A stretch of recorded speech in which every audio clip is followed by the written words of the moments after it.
Commission regular hearing for Thursday, May 7th, 2015. I'd like to remind members of the audience that the Commission does not tolerate any disruption or outbursts of any kind. Please silence any mobile devices that may sound off during these proceedings. And when speaking before the Commission, if you care to, do state your name for the record. I'd like to take roll at this time.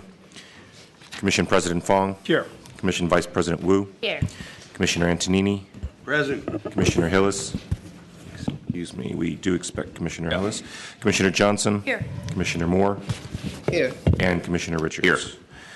Thank you. Commissioners, first on your agenda is consideration of items proposed for continuance. Items 1A and B for case numbers 2013.0883D and V at 1364 Pacific Avenue, discretionary review and variance are proposed for continuance to June 4th, 2015. Items 2A and B for case numbers 2013.0884D and V at 1370 Pacific Avenue, discretionary review and variance are also proposed for continuance to June 4th, 2015. We have no other items proposed for continuance. However, I do have several speaker cards for the first two items. Okay. Calling names of speaker cards. Sorry, Eric Tang, Kathleen Courtney, Robin Tucker, and Alder Gandhi. Hello, my name is Eric Tang, and I'm the son of the project sponsor, Harold Tang. We're here to support the staff recommendation to continue the hearing until June 4th. I want to point out that we originally requested the next available date, which was May 21st. However, upon finding out that DR requester was not available the last 2 weeks of May, we agreed to the June 4th date. Also want to point out that there is currently a DBI enforcement action that may affect that we may have to abate within the next 30 days, but we do not know at this point. Thank you.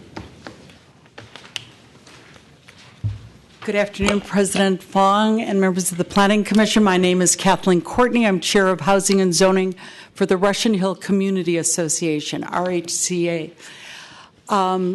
This proposed project has ramifications beyond Pacific Avenue. The results of this hearing will affect the surrounding neighborhood. Therefore, I strongly request that if this commission chooses not to take this project off calendar and investigate the issues and address them, then I strongly urge you to continue this project until July 2nd, when all of the DR requesters who will be out of the country or out of the state on June 4th, when all of the DR requesters are present. Again, this issue probably deserves to be taken off calendar. If not, please continue it until the DR requesters are here. Thank you for your consideration. Thank you. Next speaker, please.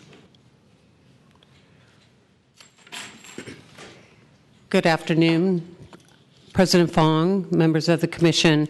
My name is Robin Tucker. I am the co-chair of the Pacific Avenue Neighborhood Association, commonly known as PANA. With me to my right is Yoni Heikkinen. He and I are the DR requesters.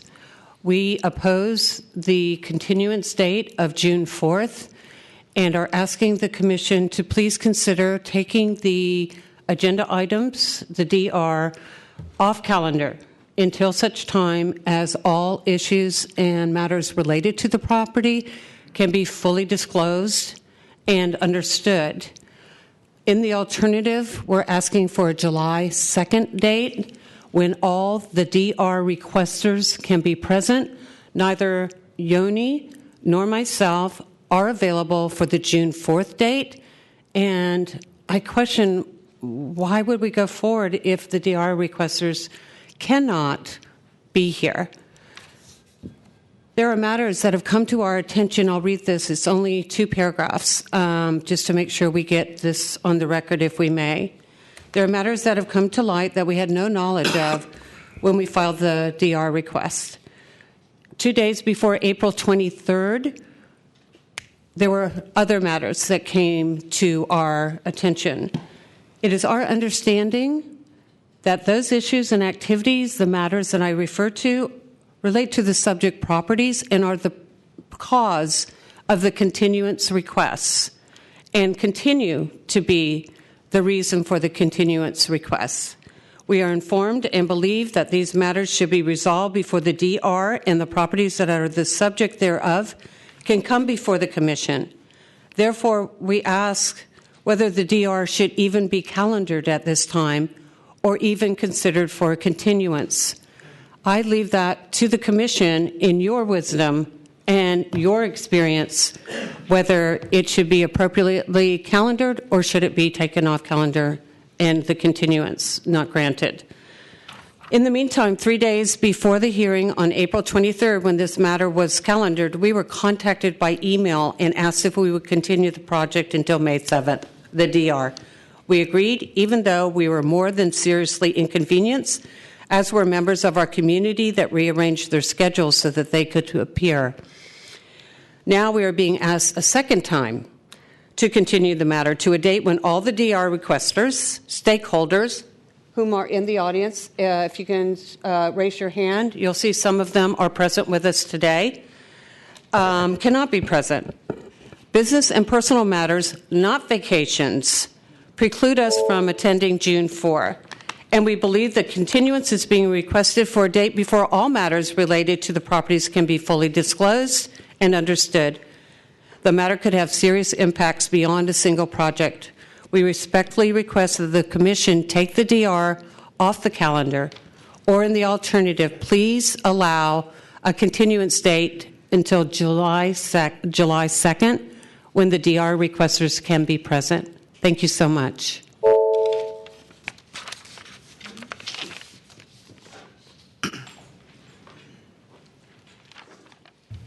Respected Commissioners, my name is Adar Gandhi. I'm a citizen of the United States of America. I have business interests and family interest in India. I make frequent trips to Mumbai, India. My trip last time was preponed so I could attend the April 23rd hearing. 2 days before that hearing, I was led to understand that the people who wanted the hearing to occur asked for a continuance. Now, subsequently, today, we are asking for another continuance, and all the DR people who have filed the DR, all of the people who have worked on this for close to 2 years, including myself, for different varying reasons, are not going to be present on June 22nd. And so we're asking for this to occur on July 2nd. I may have my dates a little bit off, but I don't understand why this would be a big deal if the request is as simple as us saying, we want all to be present, the people who have worked on this so hard for what is now going to be close to 2 years, and the fact that we have made concessions for the other side previously already. I respectfully submit my request to you to either table the matter entirely or have it shifted to July 2nd. Thank you. Is there any other additional public comment on the items proposed for continuance? Okay, seeing none, public comment is closed. Commissioner Moore? I believe that the request for continuance stems from a request to clarify a number of issues in the background of this project, which were not part of when this project was first scheduled to appear in front of us.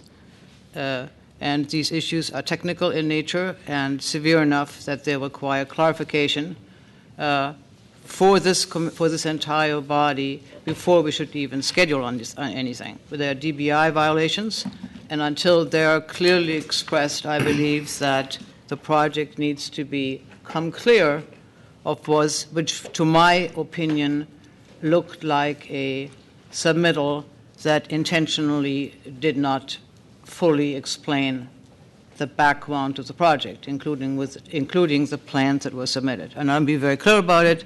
I'm a person who wrote a complaint and a request to the zoning administrator to raise those issues before they were even scheduled to appear here.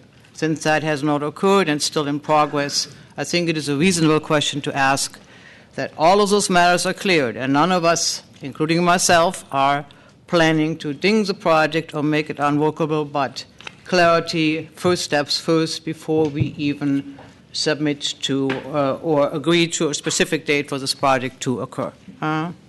That is my opinion, and I ask that we push the specific date out a little further. Commissioner Antonini. Well, I think there should be a date, because if there's a date, we resolve whatever these issues are, and I'm not as familiar with them as is Commissioner Moore, but I think you put a date and a mark in the sand, and if it's not ready, it can always be continued into the future. So I'm fine with the continuance date for the 4th. It's almost a month away, and I would be supportive of a motion to approve continuance to the 4th. Is that a motion? That is a motion, yeah. Commissioner Richards. Having been on that side of the railing many, many times, I realize that you have to plan your life around these hearings. You have to, change trips, get, child care, all these different things, and it's a really big hassle. And if clearly the issues are severe enough, and I'd like to hear from the zoning administrator actually what they are, because I'm unaware of them, I would like to make a motion to push the hearing out to July 2nd. Second. So this also does involve a variance, and just to give maybe a little bit of background, we first had a variance hearing on this item a little over a year ago in April of last year. So this is a project that has been ongoing for some time. At that hearing, I took the matter under advisement because I did have concerns about the proposal that was in front of me. Subsequently went through the neighborhood notice, discretionary reviews filed, and it's here before you now. Prior to the last hearing, we did get a complaint about illegal dwelling unit in the subject property. Staff has investigated that. Mr. Guy can give more information and details if the commission would like now. I'm confident that we can have, I think, a full and accurate submittal to you for hearing on June 4th, but I defer on that hearing date to this commission. Obviously, we want everyone to be in attendance, I think, for this item. It has gone on for quite some time, and I think that we would all benefit from that, but would leave the final date to this commission. But we should have a date, I believe, as well. Commissioners, if I may, just for clarity, Commissioner Antonini made a motion to continue to June 4th. I did not hear a second. Thank you. Commissioner Richards. I agree, Mr. Sanchez, that a date's appropriate.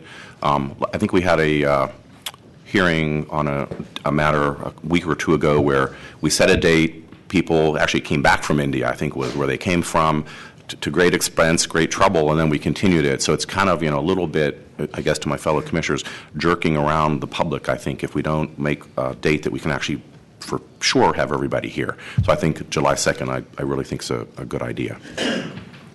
Call the question, please. Commissioners, there is a motion and a second to continue to July 2nd. On that motion, Commissioner Antonini. Aye. Commissioner Hillis.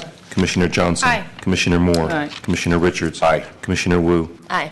And Commission President Fong. Aye. So moved, Commissioners. That motion passes unanimously 7-0. And on the variance, also continue to the same date specified. That's items 1B and 2B. Commissioners, that'll place you under your consent calendar. However, staff has requested to remove item 3 from consent, and items 4A and 4B, we have people in the audience who are requesting to pull that off of consent, so we shall hear that at the beginning of the regular calendar. Okay. Fine. Very good. Commissioners, that'll place you under your commission matters. Item 5, consideration of adoption draft minutes for April 23rd, 2015 Rules Committee meeting and the regular meeting for April 23rd, 2015. Is there any public comment on draft minutes? Not seeing any. Public comment is closed. Commissioner Antonini. Move to approve. Second. On that motion to adopt the minutes from April 23rd, 2015, Commissioner Antonini. Aye. Commissioner Hillis. Aye. Commissioner Johnson. Aye. Commissioner Moore. Aye. Commissioner Richards. Aye. Commissioner Wu. Aye. And Commission President Fong. Aye. So moved, Commissioners. That motion passes unanimously 7-0 and places you on item 6, Commission comments and questions. Commissioner Antonini. Thank you. I'd like to give my opinion on something. I've been watching the Board of Supervisors in San Francisco for over 50 years, and unfortunately there have been some regrettable legislation that's come out of that particular board. But I think one of the worst things I've heard is being considered now, which is a moratorium on market rate housing in the Mission. And In terms of housing, less is not more. And even the premise is not accurate. We got a report in our recent study on the San Francisco housing inventory, which showed that among the districts in San Francisco, the Mission was 10th in units produced, was somewhere between 3 and 75 units. I tried to get a hold of staff, but I couldn't get a clarification because there were 2 contradictory pages in the report. But obviously, the problem might be not what's being built, but what isn't being built. So the idea that there's a proliferation of a lot of housing there is not entirely accurate to begin with. And also, the Mission is a desirable place, which is good for us, I think, generally, but stopping housing production is not going to slow down the desirability. It will just raise the prices of what remains there, and everyone will bid it up because that's where they want to be. I'm not alone in these feelings. The Legislative Analyst's Office produced a paper that I gave to all the commissioners this year on California's high housing costs, and they said the chief cause of these high housing costs, particularly in coastal areas, is lack of building enough housing to meet the demand. And also, ABAG has produced a paper that also is quite good and about NIMBYs. It says fighting development and driving up housing costs, and that's also another one.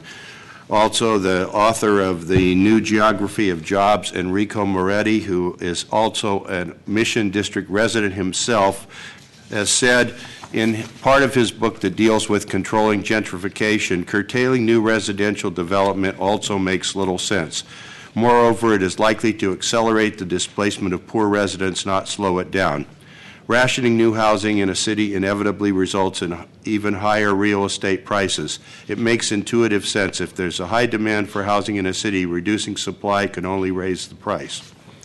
And additionally, a gentleman named Matt Iglesias, who is very progressive in his philosophy. He favors higher taxes, universal health care, and income redistribution, but he is not in favor of less, he wants less housing regulation.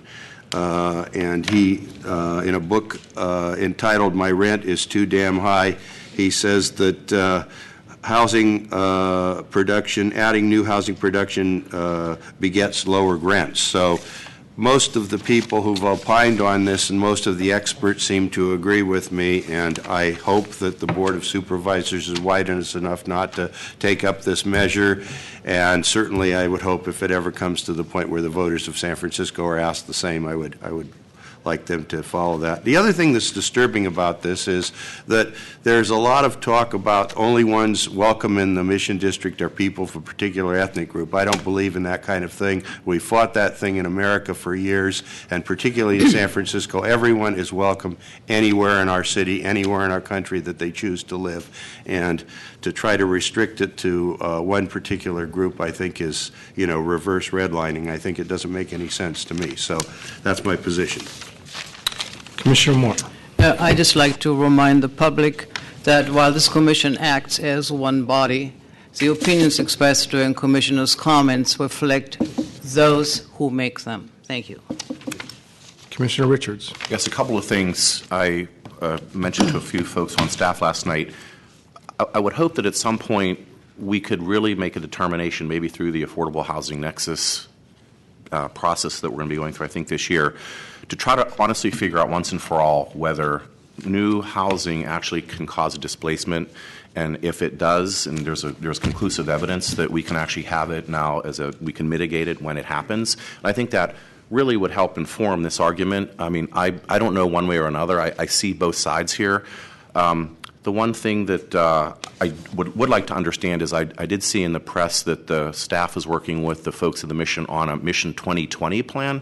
If potentially in the next couple of weeks we can have a quick information on exactly what that is, I think it would be very informative. Thank you. Commissioners, if there's nothing further, we can move on to department matters. Item 7, Director's announcements. Thank you. Good afternoon, Commissioners. Commissioner Richards will certainly update you on the work that we're doing with the Mission District on the fundamentals of that plan, which is to a strategy on how to increase the number of affordable units and protection of existing units. Thank you. The only other announcement I have is to let the Commission and the public know that we, related to short-term rentals, we have created an online scheduling appointment system so that those who want to register with the city to do short-term rentals can now schedule their appointment online at sf-planning.org/short-term rentals. This is for the actual scheduling of an appointment. It's not for submitting the application. It is still required that we come in, that applicants come in person to submit the materials, because we must review the actual materials submitted in order to approve a short-term rental. I believe as of this week, we are close to 600 new applications and close to 300 actual registrations. So the numbers are slowly rising, and we are continuing to accept appointments. But now the public can do it online rather than have to call in to make an appointment. That concludes my report for today, unless there are questions. Thank you. Commissioners, item 8, review of past events of the Board of Supervisors, Board of Appeals. There was no Historic Preservation Commission hearing yesterday. Good afternoon, Commissioners. Aaron Starr, Planning Department staff. At this week's Land Use Committee hearing, the committee heard a planning code amendment on massage establishments, sponsored by Supervisor Tang. This ordinance would eliminate the exception for conditional use authorization for massage establishments that employ the California State Certified Practitioners, prohibit the reestablishment of massage uses for 1 year in the same location where the establishment was closed because of planning, health, or other code violations, and no longer consider massage establishments that employ California State Certified Practitioners a medical service use. The Planning Commission heard this item on March 26th of this year and recommended approval with modifications. The Planning Commission's modifications were to first require all new and existing massage establishments to secure a permit through DPH, require a 3-year review of massage establishments for lawful operation and compliance with conditional use approval, prohibit the reestablishment of massage establishments in the same location that was closed due to planning, health, or other code violations for 3 years, allow existing massage establishments to continue to operate while they are securing land use approvals, exempt sole practitioner massage establishments with only one sole practitioner from conditional use authorization, reconcile the proposed ordinance with recent Article 2 changes, and add a finding to explore an expedited CU authorization process for small businesses. All but 2 of these recommendations were included in the final ordinance. Those that were not included are the recommendation that only one sole practitioner be allowed per storefront. The ordinance allows 4, which is consistent with DPH's rules. And the 3-year review for new massage establishments was not included as well. At the Land Use Committee hearing, the committee received testimony from DPH, Small Business Commission, and the Department on the Status of Women. The testimony from DPH focused on the history of San Francisco's regulatory and enforcement efforts and the current number of locations of massage establishments in the city. The Small Business Commission's testimony focused on the need to carefully craft legislation that does not overly burden legitimate massage establishment operators or those looking to establish a new establishment. The testimony from the Department on the Status of Women focused on the utility of the legislation on addressing the issue of human trafficking in San Francisco. Public testimony was split between 2 general themes. One was against applying conditional use authorization to massage establishments in light of the cost and time of process. And the other was the need to apply CU as a tool to help prevent and reduce the incidence of human trafficking. Supervisor Wiener raised questions regarding 4 issues. The first was whether the planning code could be amended to allow for an existing massage establishment to relocate to a different location but not need to secure a land use entitlement. The second was whether the planning code name in Section 102 for massage establishment could be changed to health massage service, because the massage community felt that it was necessary to emphasize that their field is in fact a health professional field. The third question was whether the planning code could be amended to allow a chiropractor or other related licensed health professional to add a massage practitioner to their practice without the need for CU.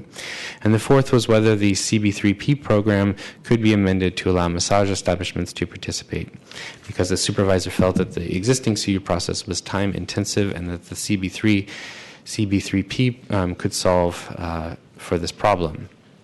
Supervisor Wiener asked the Planning Department to look into those 4 issues and provide a formal response. After his comments, Supervisor Wiener duplicated the file and moved to continue the duplicated file to the call of the chair. This motion passed unanimously. Supervisor Tang made a technical clarification amendment to the original version of the ordinance. This motion also passed, and the committee then passed the ordinance to the full board unanimously. The second item was interim zoning controls to require conditional use authorization for medical cannabis dispensaries on Irving, Judah, Noriega, and Taraval NCDs. This was sponsored by Supervisor Tang. This interim control resolution would reinstate controls for MCDs in the 4 Sunset neighbor commercial districts. These controls were inadvertently removed as part of the Article 2 ordinance, which modified the definition of active commercial use by adding MCDs to the list. Uses not defined as an active commercial use requires CU in the 4 NCDs. One member of the public who has an MCD application pending in one of these districts came out and spoke in opposition. Supervisor Tang emphasized during the hearing that these controls were intended to reinstate controls that were removed as part of Article 2 organization, a sentiment that was reiterated by Supervisor Wiener. With no other comment from committee members, the committee voted unanimously to recommend approval to the full board. At the full board this week, the noise regulations relating to residential uses near places of entertainment, sponsored by Supervisors Breed and Wiener, passed its first reading. The landmark designation for 182 Goff Street, also known as the R.L. Goldberg building, was continued to May 12th to allow time for the Lowell Robotics team to set up a Rube Goldberg machine in the chamber's foyers, which will be installed on May 12th, so go check that out.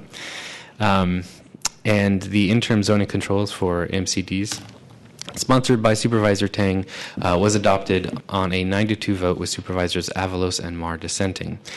There were 3 introductions this week. The first was a planning code amendment for accessory use entertainment in specific western south of Market districts, sponsored by Supervisor Kim. The ordinance amends the planning code to allow accessory use entertainment with a limited live performance in the western south of Market use districts. The next was an interim moratorium on new residential uses and elimination of PDR uses in a portion of the mission area of the general plan. This was sponsored by Supervisors Campos, Marr, Kim, Avalos, and Yee.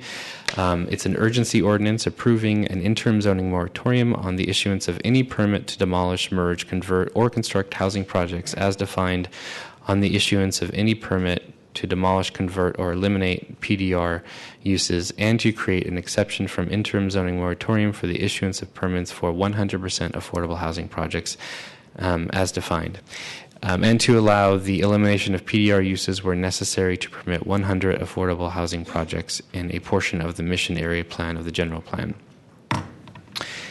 The other item was a planning code amendment sponsored by the mayor. It's a measure to the measurement of rooftop appurtenances. I had to look that up. It's an ordinance to amend the planning code by adding a new subsection to 188G to modify the measurement methodology for rooftop appurtenances. I'm sorry. How do we say it again? Appurtenances? Appurtenances? Appurtenances, there we go. Yes. Thank you. And create a process to authorize certain types of infill floor area in existing structures located in the C3 zoning district, which exceed current height limits. And that's all. Thank you. Commissioner Johnson. Mr. Starr. Yes. Thank you so much, always. There are some legislative items that you mentioned that I'll get back to you with other questions, but just generally speaking, I know you write these sort of ahead of time. Can you send these to us? Are you allowed to email out your notes on that? I can try. I write them usually maybe a half hour ahead of time, but... Well, maybe we could post them or otherwise get them. I mean, there's Board of Supervisor legislation, so it's they're all public records, but sometimes it's a little bit hard to follow when you have a lot of items, and I'm trying to like write down notes about certain things. Sure, I'd be happy to forward this one to you, and I will try to email it to you before the hearing. What does it have to be before the hearing? Okay. Yeah. I'll do it. Commissioner Johnson, are you referring to his Yeah, so brief? his report, his brief. Oh, his report, okay. very Yeah, good. so I know that Aaron is writing his brief pretty close to our hearing, so it's hard to get it ahead of time. But if maybe we could set up a practice of you emailing it out to the commissioners or something. I know Mr. Starr also sends out on Fridays a summary of legislation, and maybe that's something that could be in lieu to the commissioners. The Friday summaries. In lieu of? Sending the notes. Just something they can discuss. I mean, is it similar to what you're reading? I don't know if I've ever gotten that. It's a very brief summary, but I can send you both. Okay. Internet's easy. So. Thank you. Thank you. All right. Commissioner Richards. I think to Commissioner Johnson's point, you already have it typed up. If you could just email it to us, even if it's right after you just speak, it'd be great. Sure. Okay. Actually, I'll do it right now. Thank you. Thank you. And the Board of Appeals did meet last night. A couple items. 1050 Valencia Street is back based upon a Superior Court decision. Last night, the Board of Appeals vacated their decision on this project. The project itself is under construction. So today, the Department of Building Inspection will be suspending the permits. The board will have another hearing on this item on June 3rd to reconsider their findings and move on with that item. A couple other items from last night. We had a rehearing request for 437 Duncan Street. This had been a discretionary review before you. The Board of Appeals denied the rehearing request. Also, a rehearing request for 1049 Market Street. This was a release of suspension that I had issued that the Board of Appeals overturned, requiring the permit to remain suspended because they believed that the permit was inaccurate and improperly issued. The board denied that rehearing request. Finally, there was an appeal of 910 Carolina Street, which was a demolition new construction that was before this commission on September 4th and unanimously approved. There were a lot of concerns raised by the appellants last night about the design of the building and how it complied or did not comply with residential design guidelines. The Board of Appeals had some pretty serious concerns about the project. There were some very certainly strong feelings about the building and that did not comply with the residential design guidelines. They would like a series of changes made to the project, removing a roof deck, having a setback at the third level in the front and at the rear. It's a downsloping lot, and so the setback at the rear would better integrate with the topography. And maybe looking at some facade revisions, and that was continued to, I believe, June 3rd as well. And in the interim, we'll be working with the permit holder and the appellants on that matter. And that is all. If there's questions. Commissioner Richards. If you could, the 1050 Valencia Street sounds extraordinary. Could you explain what the court ruling was and why it affected the situation the way it did? Certainly, I can forward the court's decision, okay. And maybe the city attorney can better speak to that, probably with greater accuracy. Great. Would you? Commissioners Kate Stacy in the city attorney's office. There were a couple of hearings at the Board of Appeals on 1050 Valencia, and the Board of Appeals took an action, a motion of intent, essentially, without calling it a motion of intent, to modify the project in a certain way, and then the following week adopted a different motion to modify it in a different way, and the court felt that the Board of Appeals hadn't provided enough of an explanation as to how and why their first decision morphed into their second decision. And so he really just wants the board to explain itself a little bit better in the difference between those two decisions. At least that's my understanding from the hearing at court. Thank you. Commissioners, if there's nothing further, we can move on to general public comment not to exceed a period of 15 minutes at this time. Members of the public may address the Commission on items of interest to the public that are within the subject matter jurisdiction of the Commission, except agenda items. With respect to agenda items, your opportunity to address the Commission will be afforded when the item is reached in the meeting. Each member of the public may address the Commission for up to 3 minutes. I have no speaker cards. Is there any general public comment today? Okay, not seeing any. General public comment is closed. Commissioners, to place you under your regular calendar, and as you might recall, items 3 and 4 were pulled off of consent. We'll take up item 3 at this time for case number 2013.0321A and X at 901 Tennessee Street. This is a large project authorization. Good afternoon, Commissioners. Rich Sucre, Department Staff. The project before you is a large project authorization for the proposed project at 901 Tennessee Street. Under the large project authorization, the project is seeking modifications to the planning code requirements for rear yard, permitted obstructions over the street, dwelling unit exposure, and accessory use provisions for dwelling units. The proposed project consists of the demolition of the existing one-story warehouse and the new construction of a new 4-story with basement residential building.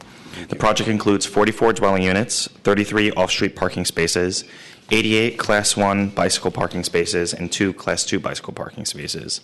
The dwelling unit mix includes 3 studios, 23 one-bedroom units, 15 two-bedroom units, including 5 flexible occupancy units, that's the accessory use, and 3 three-bedroom units. The project incorporates about 3,600 square feet of common open space via a roof deck. To date, the department has received public correspondence primarily in support of the project. I just passed out some additional material to you, including the Costa-Hawkins agreement, since the project is proposing on-site affordable dwelling units, an additional section which I neglected to include in the project packets, as well as a letter of support from the Dogpatch Neighborhood Association. As I mentioned, the project has elected the on-site affordable housing option. Since the project is located within the UMU zoning district, the project is subject to a Tier A affordable housing requirement, which includes 14.4% of the total number of units to be designated as part of the inclusionary housing program. The project contains 44 units, thus the project will provide 6 units, 6 affordable housing units for rent. Since the project is located within a landmark district designated in Article 10 of the San Francisco Planning Code, the project was reviewed by the Historic Preservation Commission on April 15th. The HPC granted a certificate of appropriateness and found the project to be compatible infill new construction within a designated landmark district. After analyzing all aspects of the project, department staff recommends approval with conditions. Specifically, the project complies with the applicable requirements of the Planning Code. The project is consistent with the objectives and policies of the general plan. The project is located in a zoning district where residential use is principally permitted. The project produces a new residential development with significant site upgrades, including landscaping and common and private open space. The project provides compatible infill new construction within the Dogpatch Landmark District and is supported by the Historic Preservation Commission. And the project adds 44 new dwelling units to the city's housing stock. The project will fully utilize the Eastern Neighborhoods area plan controls and will also pay the appropriate development impact fees. The project sponsor is present and has prepared a short presentation. This concludes my presentation, and I'm available for any questions. Thank you. Thanks, Rich. Good afternoon, members of the Commission, President Fong. My name is Will Millard. I'm joined by Mike Pittler, my business partner. We are principals in Workshop 1. Workshop 1 is the development team and design team for this project. We're very pleased to get the opportunity to come off consent calendar and talk with you a little bit about the project that we've spent the past 2 years designing. The project is in the Dogpatch, located in the Dogpatch neighborhood, which you've seen a lot of projects come before you from that neighborhood. Things have been very active down there in terms of development. Our project is slightly different in that it's located in the historic district, or just inside the boundaries of the historic district.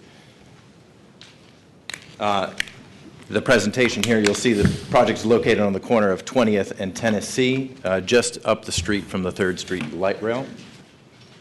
As Rich had mentioned, this is a smaller building in terms of the buildings you've seen that have come before you from Dogpatch. It's a four-story building at 40 feet. There are 44 dwelling units with 6 below market rate units, which is 14.4%. The unit mix is 3 studios, 23 one-bedroom units, 15 two-bedroom units, and in conversation with the community, we've added 3 three-bedroom units to the unit mix. There are on Tennessee Street ground level sidewalk units, which we're having designated as flexible occupancy units, meaning that they're residential units that can have a small commercial component, limited in its floor area. There are, in a subterranean basement, access from 20th Street, 33 off-street parking spaces. That garage does utilize parking stackers in order to get that unit count. As I said, we've been working on this project for a matter of 2 years. We've filed our PPA in May of 2013. And over that time, we've done extensive outreach with the community. As Rich had mentioned, we were endorsed recently by the Dogpatch Neighborhood Association, and the design, we're really indebted to them in terms of how this design is really shaped up. The project was also endorsed by the SF Hack, who also gave us a lot of strong input on the project. With that sort of background, I'm going to have Mike walk you through some of the design, and we'll be available for questions. Thank you for the opportunity to present the project, Commissioners. Mike Pittler, Workshop 1, I'm the project's architect. And as Will said, we've gone through 2 years of design and design revisions involving the community very extensively, much more so on this project than historically I've ever done. And we did so knowing that that's just the way to do business in the Dogpatch.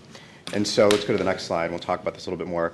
Given the fact that we're in the historic district, we first set out to start identifying contributory buildings in the industrial contributory buildings that would serve as precedents for our design, so that we could start drawing features from those buildings into ours to create a compliant project. And what you're seeing here on the bottom are 3 of the contributory industrial buildings that we look strongly at, especially the use of the pilasters and the arched openings on the bottom 2 left images, and then the large industrially sized opening on Rickshaw Bagworks on the bottom right. And the top left is not a contributory industrial building, but it is on the National Register, and it's a contributory building, and that's the Irving School. And on that, the cornice line, the horizontal shiplap wood siding, and then the windows that are both freestanding and then banded together horizontally. And to the right of that is another project in the neighborhood that is the only historic 4-story residential building, which again, it's not industrial, but we look strongly at that building for proportions and other characteristics like the unique bay window projection on the corner, the cornice piece, and again, the relationship of the windows to the plane of the building. Directly to the right of ours is the historic fire station, which I'll get into a later slide how we looked at that for some scale and proportional relationships for our building. And directly behind our building is the Potrero Police Station. Let's go to the next slide. And I should have an image of that, not on this slide, but I will in a subsequent slide. The historic Potrero Police Station, which was damaged pretty badly by a fire about a year ago, and it still sits with an uncertain future in a state of dilapidation. And again, this slide is showing you some of the contributory buildings in the district, and the materials that we're choosing to use, which is predominantly a smooth finish cement plaster siding, which is used as a skim coat on a lot of historic buildings, and then a painted shiplap wood siding. Let's go to the next slide.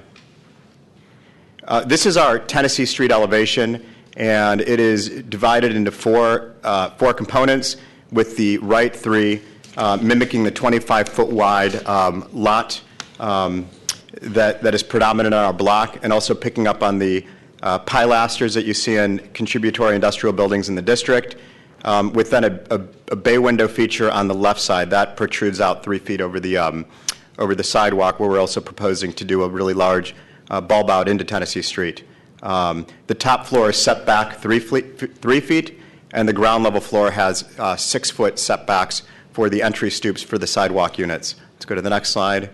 And here you can see directly the relationship between us and the fire station. The fire station has quite a large setback and is privately owned, and given its historic status is not likely to ever change other than maybe a renovation. And so we looked at the base, middle, and top characteristics of that building and brought those into ours, which you see with the on our base with the double height kind of arched opening to emulate the garage door. the middle, and then the top, which is the setback piece capped by a fine cornice. Let's go to the next slide. This is our 20th Street elevation, which starts to pick up on the characteristics of the old Kentucky Hotel, with some windows that are grouped together, some that are not. And on the middle of the building is a large breezeway opening, which is a continuation of the project's courtyard, bringing the project's courtyard and open space directly into the sidewalk. And that arched opening is 14 feet tall and has a gate that's set back about 12 feet. And so it's open to the sidewalk. Let's go to the next slide. This is an early image that we presented to DNA and took their feedback into consideration. Then we went to another iteration that we presented to them where we played with the colors, the relationship with the setback on the top level, the setback on the stoops at the ground level. Let's go to the next slide. And a third iteration. Let's go to the fourth one. And finally, where we're at today, this was presented to HPC and had a lot of very favorable input and got their unanimous approval. DNA has also been very pleased with the design and very proud that they had a hand in helping shape what it is. With this image, I'll talk a little bit more about the ground level.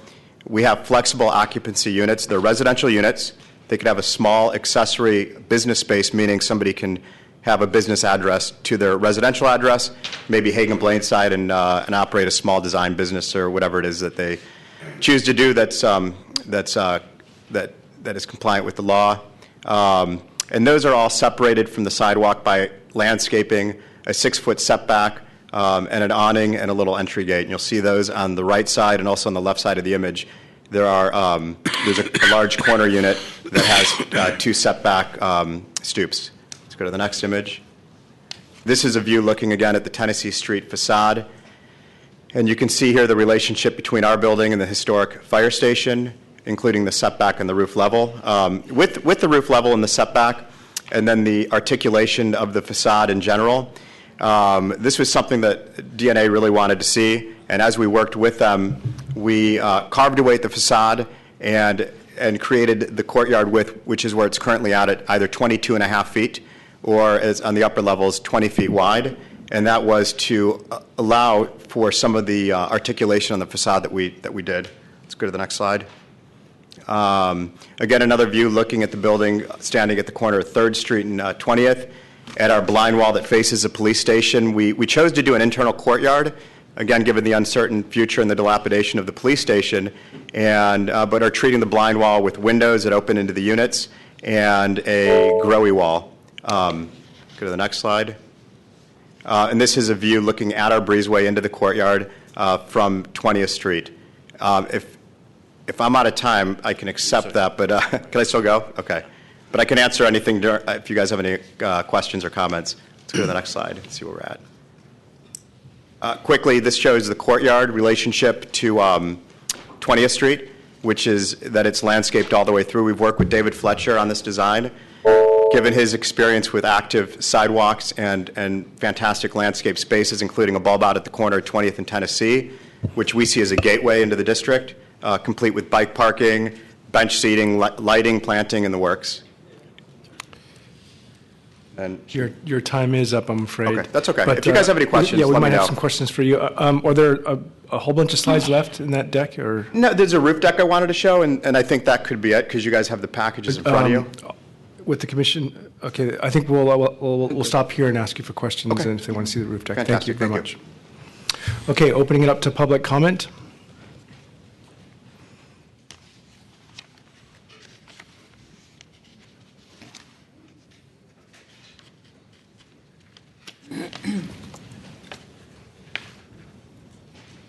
Hi, my name is Kieran Lowell. I live at 601 Minnesota Street. It's approximately a block away from this project. I'm here on behalf of my own interest, also a school that my daughter attends. It's called La Escuela. It's directly across from the 901 Tennessee construction project. I realize that you're approving this project and the Planning Commission is addressing this project as a single entity, and you're looking into see if it is compliant with the rules and regulations that are addressed there, but I want to bring a set of context to that project. There are currently 5 projects either have been approved by the Planning Commission or about to be approved by the Planning Commission that are adjacent to that project, and we run a very real risk that we could have 5 simultaneous construction projects. Nobody can take responsibility for that because the approval by the Planning Commission, the financing, and the execution of those projects is out of the control of everyone. But I want you to understand that this is a neighborhood that is experiencing thousands of new units being built within a several block radius. And there are schools with 120 preschool, 2-year-old, 3-year-old, 4-year-old children that are being built right in the center of these construction projects. The issues that we're concerned about are obviously construction. We have met with the developers, and I've met with them a number of times, both through the Dogpatch Neighborhood Association as well as directly at the school. But I'd ask you to consider in these projects that you're approving that there be recommendations to the building commission or the inspectors of building that they take into consideration the fact that we could end up with 5 construction projects simultaneously, that it does present potentially a hazard to the children and the drop-offs that happen multiple times a day of those 120 plus children. And I want to consider what impact that has as you're going forward to approve it. The other consideration is, as you know, this is a city that's under a lot of challenge. Planning Commission meetings have been more exciting this week in the Bay Area than ever before. We saw 100 protesters in Oakland last week, and we saw a call for a moratorium on all planning approval in the Mission earlier this week as well.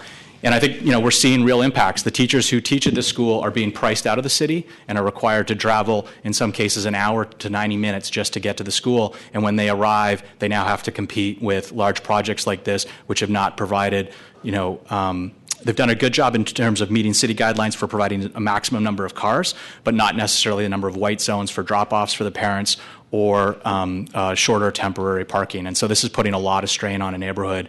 And even when the public schools can't be met the need, we're now finding that the private schools are being challenged to meet the needs and the challenges of the teachers who are trying to educate our children. Thank you very much. Oh, and I support the project. Thank you.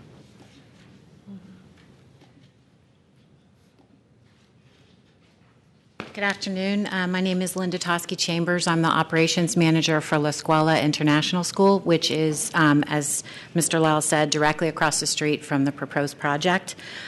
We have met with the builder and the architect, and we think their design is very thoughtful and ecologically and civically conscious in the building and design.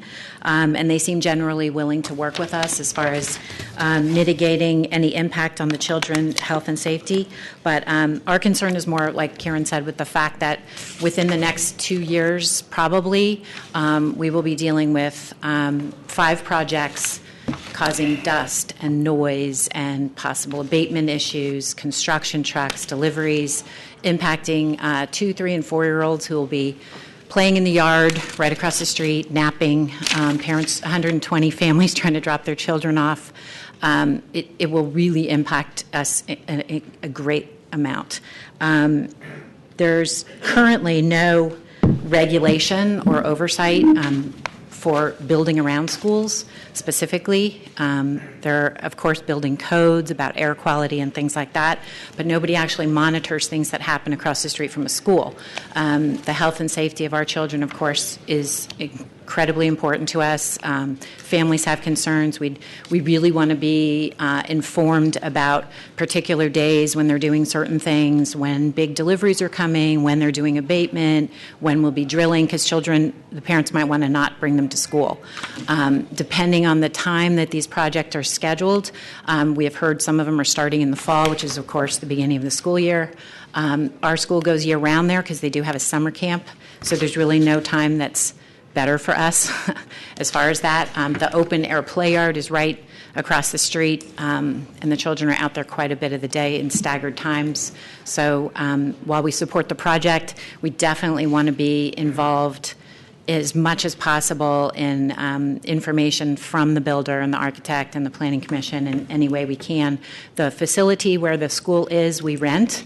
So the owner is an elderly gentleman who might be getting the paperwork that we're not necessarily getting. So if there's any way that I could give you my contact information, I just got the flyer about this meeting like a week ago, and apparently it's been on the books for quite some time. So I would love to be able to give you my information, to have a contact directly with the school and myself specifically. Thank you. So any other general public comment?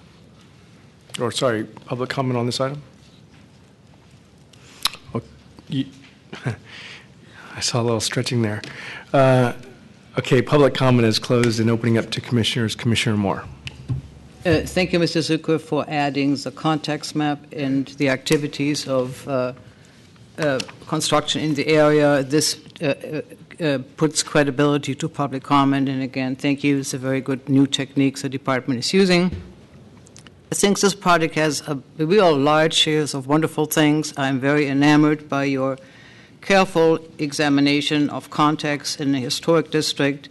It is not just trying to pass historic commission muster, but really speaking to what inspired you, and I think you do that very eloquently. And I am very much in support of that type of a dialogue.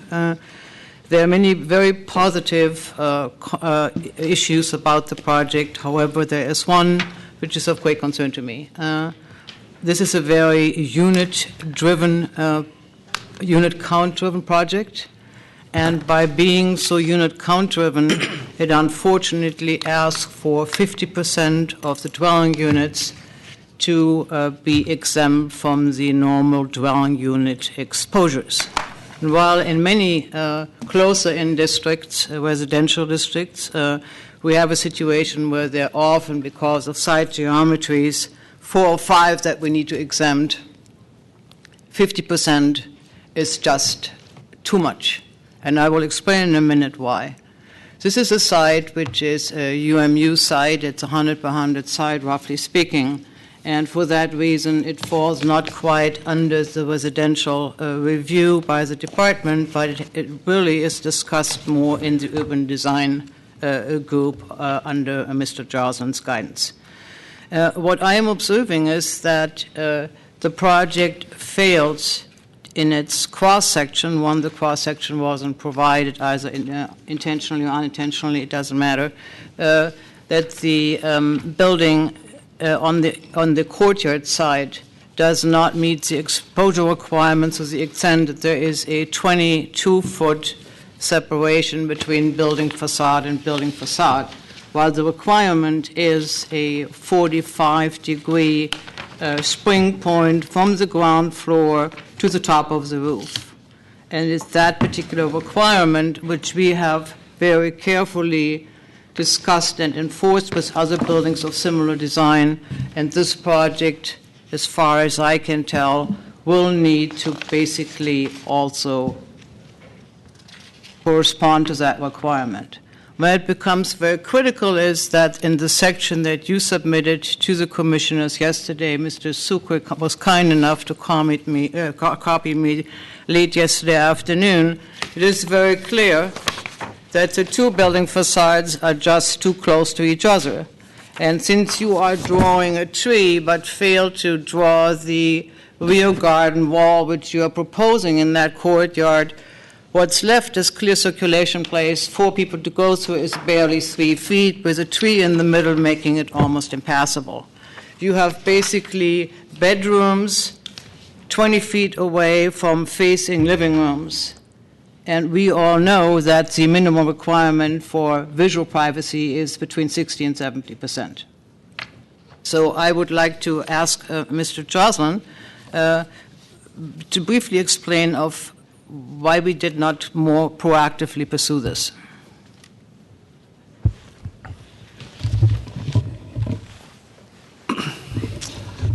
Thank you, Commissioner. I'd be happy to do so.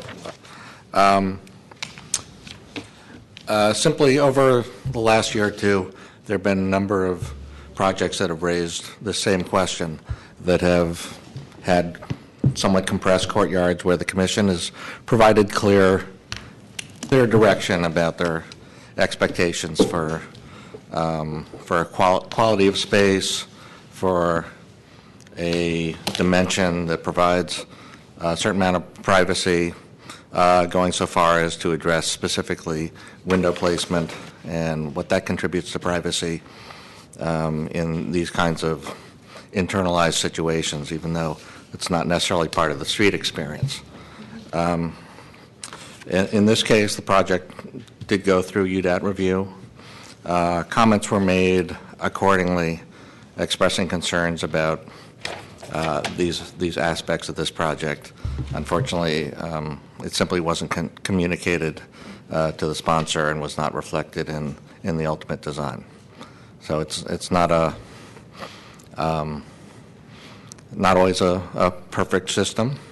This is one of those moments where, again, we had a pretty clear direction based on those precedental conversations here and in other related projects.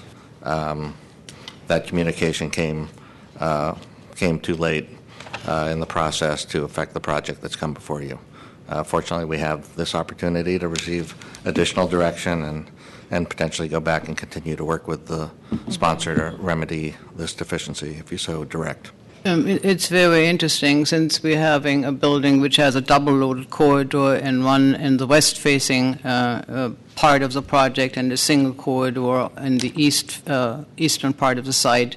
It would be the western side where we would ask for the raking of the building on a 45, because that is, I think, the primary sun direction we are interested in. It will affect a couple of units. It might require perhaps reshaping the outline of the unit. I'm not going to tell you what to do, but I think we need that there is indeed a real need to adjust the building to those requirements which we are asking everybody else to follow as well. Commissioner Rich Sucre, department staff. I just wanted to provide some clarification on the planning code requirements for the inner courtyard as related to dwelling unit exposure. The 45-degree plane applies for open space. Is basically like the requirement for the open space. In this instance, the project's meeting the code's open space by requirement through the roof deck. The exposure requirement basically requires a minimum for an inner court, which is what the courtyard is, a minimum dimension of 25 feet on the first two floors, and then a step back. So basically like an inverted ziggurat is the kind of best way to think about it. Basically, they would require basically an additional 5 feet on the third floor and an additional 5 feet on the fourth floor. So that resembles closely the 45-degree angle I'm speaking about, and I think with a little bit finessing that can be worked out. It is not undoable, but since, and I'm sorry, I'm in conversation with the Commission. I think it is really important as we move forward and as we're moving into this area with large sites. There is a lot which can be done to get a very high unit count, but be basically cognizant that future dwelling units, as we're building really nice units and a nice building, that they really fully address the issue of livability. That is where I'm coming from, and would strongly encourage that we move that way. Commissioner Johnson. Thank you very much. I'm in general agreement about the position of the building on the site. The only thing I would say is hope we don't run into the same issues the Board of Appeals had, because I strongly support the unit mix. It has been very difficult in these buildings to get buildings that have 2 bedrooms, let alone 3 bedrooms, and I can see from how they have the unit mix set up around that smaller courtyard that you may have, it looks like there's mostly 1 bedroom, so there's a couple of 2 and 3 bedrooms that are facing that inner courtyard, and I would hate for those to become 2 bedrooms or 1 bedrooms or studios because we don't want to grant this variance. So, personally to me, I think we need to start prioritizing getting those larger units. But anything that the design team can do to alleviate that would be great, even if it means a smaller 3-bedroom unit. So instead of making a 3, maybe on this southern side, a 2, maybe make one of the bedrooms be a little bit of a sort of a weird setup. But I would definitely encourage you guys to try and keep your unit mix as much as possible.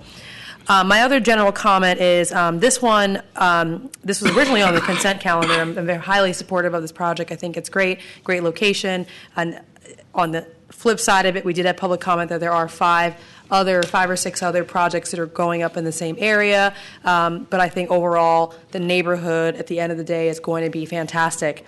To that end, I have made this comment before. I love that you have flex units on the first floor, but I don't think that replaces the need for ground floor retail. There are, as these buildings are going up, I actually live in Mission Bay, and I'm in Dogpatch a lot. I'm right around this area, and it is dark and bleak at night. And this is despite the fact that there are new buildings going up and there are new residents that live right around there. So I know you have these flex units here, and I'd like to ask the project sponsor, did you all consider ground floor retail, and what sort of went into, instead of it being a true retail space, going more for the flex unit opportunity where it's residential with potential for commercial use? Thank you for the comment. Regarding the commercial space, we did consider it quite a bit, actually. And in conversation with DNA, it came up quite a bit. There were members of DNA, members of the community that wanted to see something, members that didn't want to see anything. And ultimately, in discussion, they all agreed with the current scheme, which has no commercial space, and that if we had done some, it would have been very small and difficult to fill. It would not have accommodated a cafe or a destination spot. And with the 40-foot height, it would have maintained a 10-foot ceiling height on that corner. And so we worked on that decision. I know the school across the street is, my impression from our conversation was that they're pleased that we don't have it, because that would just bring additional car traffic, which at this point the traffic is related to the residential use. So we opted not to do that, but did the flex occupancy designation as a way to liven the street if somebody so chooses to put a business within their residence. And I also, given the dwelling unit mix, also I want to say that in the current application before you, there is no 3 bedrooms designated as below market rate. We've changed that. Mm-hmm. One of them is. Yep. And that was something that we worked on in discussion with our supervisor. And they asked it, and we said, sure, we can definitely do that. And so it is really and truly a diverse mix. Right. Okay. No, yes, thank you. I appreciate that. I love that it's on-site affordable housing. Okay. I know it's in the application. It's something that I think all of us are highly supportive of, at least I am.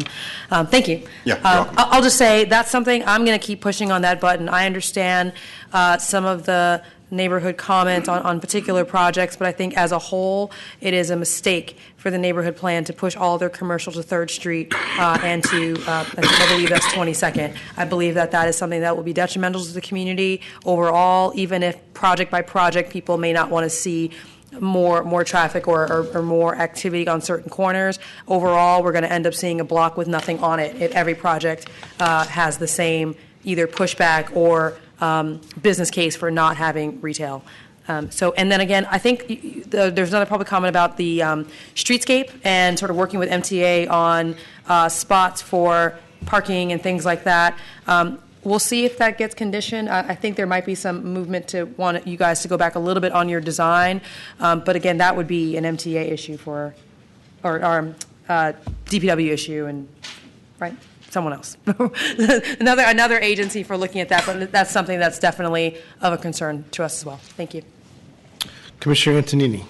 Yeah, a few things. I'm very supportive of the project. I would agree with the other commissioners where we can nuance things to deal with the situation that was brought up by Commissioner Moore. Certainly that would be helpful. The other thing, I know we've gotten a copy of the Costa-Hawkins agreement, and just a question for the city attorney, if it's possible. As we know, Costa-Hawkins prevents setting of rents for on-site units that were created after 2/1/1995 unless there's some direct financial or other consideration given to the project. So I haven't read in great detail, but I just was curious what satisfies that requirement on the part of the project and the city to in the Costa-Hawkins agreement. If you don't know right now, then because there has to be something in there that is a consideration that allows this to happen. Commissioner Kate Stacy in the City Attorney's Office. I didn't work on this agreement, but I will read through it and let you know. The planner may know what the trade-offs are. Often it's a relief from setback requirements, floor area ratios, those kinds of things. I don't know specifically what is at issue here. In this instance, since the Commission is considering modifications as part of the large project authorization, so for example, the trade-offs to the rear yard as well as to exposure, Those would be, for example, two, as well as the permitted obstructions over the street are all kind of gives on the city's part. Thank you. I know they're in there. I just was, just benefit of discussion. We hear it all the time, and I'm sure sometimes the public will ask about it. So I just wanted to kind of bring that out into public comment. The only other thing I think they've done a wonderful job architecturally, particularly on the Tennessee Street part of it. The building that faces partly on Tennessee but largely on 20th Street. If you take your clues from all the other buildings that are historical in the area, almost all of those have moldings around the windows, and often they're of a different color. So I would encourage you to work with staff, and it might tend to individualize the treatment a little bit to have a black molding or some sort of contrast color with the rich brown color that you have on the siding to kind of make those windows stand out a little bit more and sort of tie into what's in the rest of the neighborhood.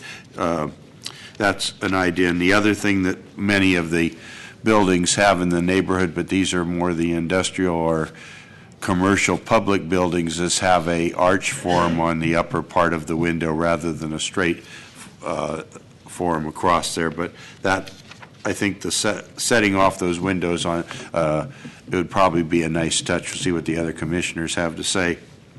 And finally, I agree with Commissioner Johnson. I think that, maybe not this project specifically, but these newer neighborhoods, you drive around and try to look for some place with neighborhoods serving retail, and a lot of times there isn't any. So I know you need a critical population mass to make that possible. But I think in Dogpatch we're starting to reach a point where we're there. So hopefully we can see some of that perhaps in one of these flex spaces that would provide cleaners or some of the other things that neighborhoods need to have it easy for their patrons to not have to get in the car and drive somewhere. And finally, I'd ask you to work closely with La Piccola Scuola Italiana. I believe that's the school. May have changed their name, but that was what I always remember it as. And in any other schools in the area, to inform them of the construction process so they're aware of certain times there might be pile driving. I'm not saying there will be things that are particularly disturbing, and they can at least prepare the school to do whatever they can to adjust their schedules. So I think it's a good project.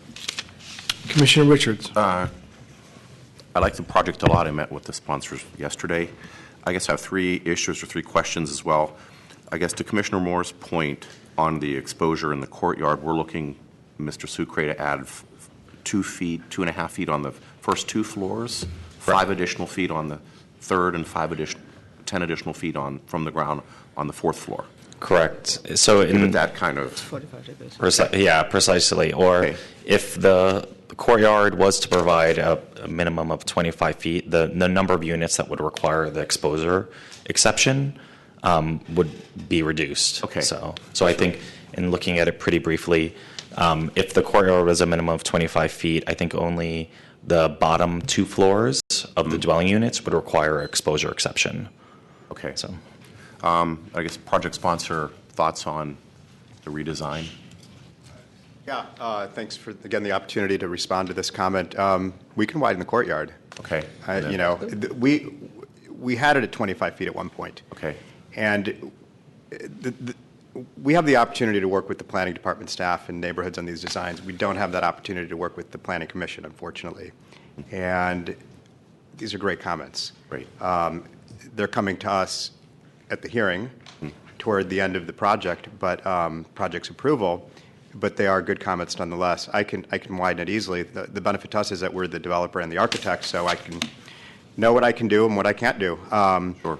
I can widen the courtyard 3 feet. I can take a little bit out of the corridors. Right now the corridors have a lot of extra width. I like to do wide corridors, but it is a very small building and it doesn't need that. Certainly a code compliant corridor would be fine. And I could take a foot out of each unit. They are modestly sized units. These are not large. They're not small. An average 1 bedroom is 550 square feet. An average 2 bedroom is 750. They're very livable. This would make them smaller. But again, for the benefit of the courtyard, I could do that.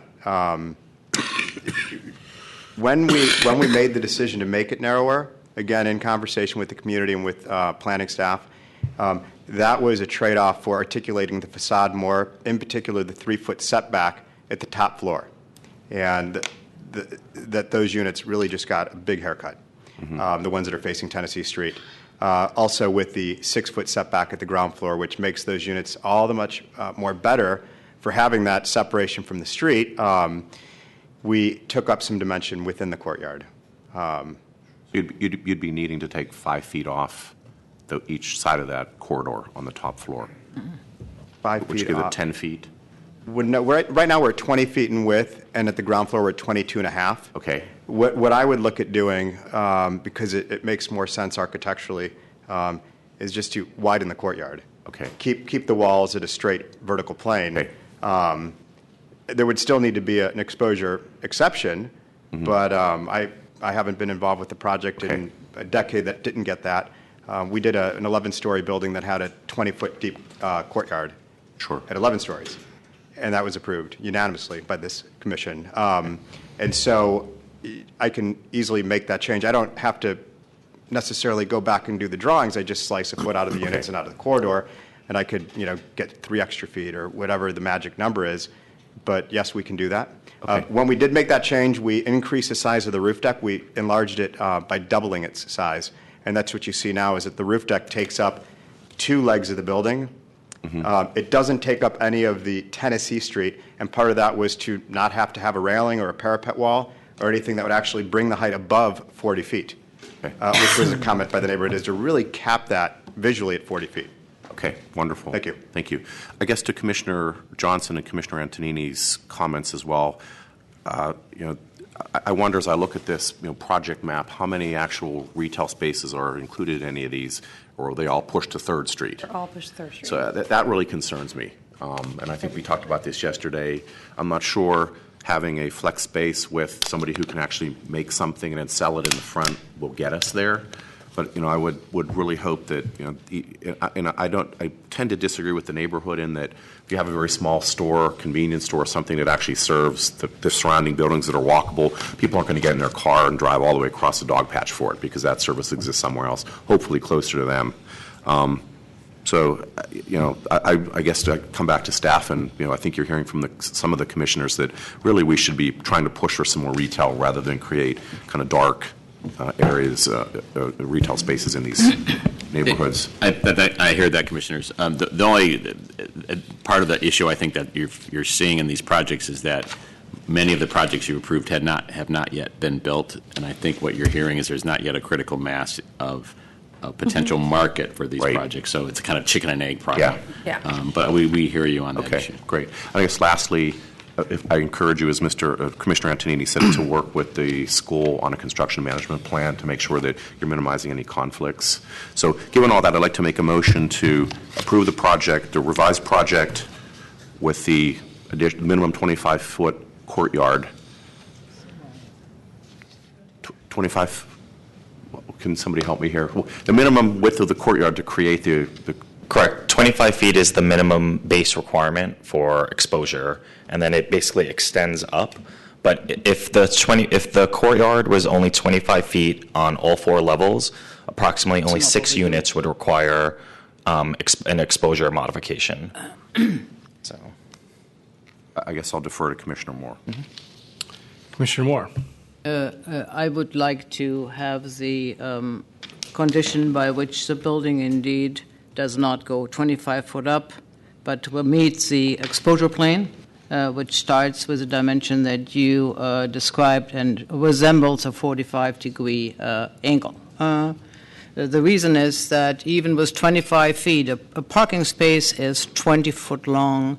Would you like to live 25 feet with your main living space away from the window across? I don't think any of us would want that. And it's for that reason that the rule exists, and I want more than just the 25-foot on the courtyard side, but the proper response to the exposure requirements. There will still be certain units which will not meet the requirement because of the corners, etc.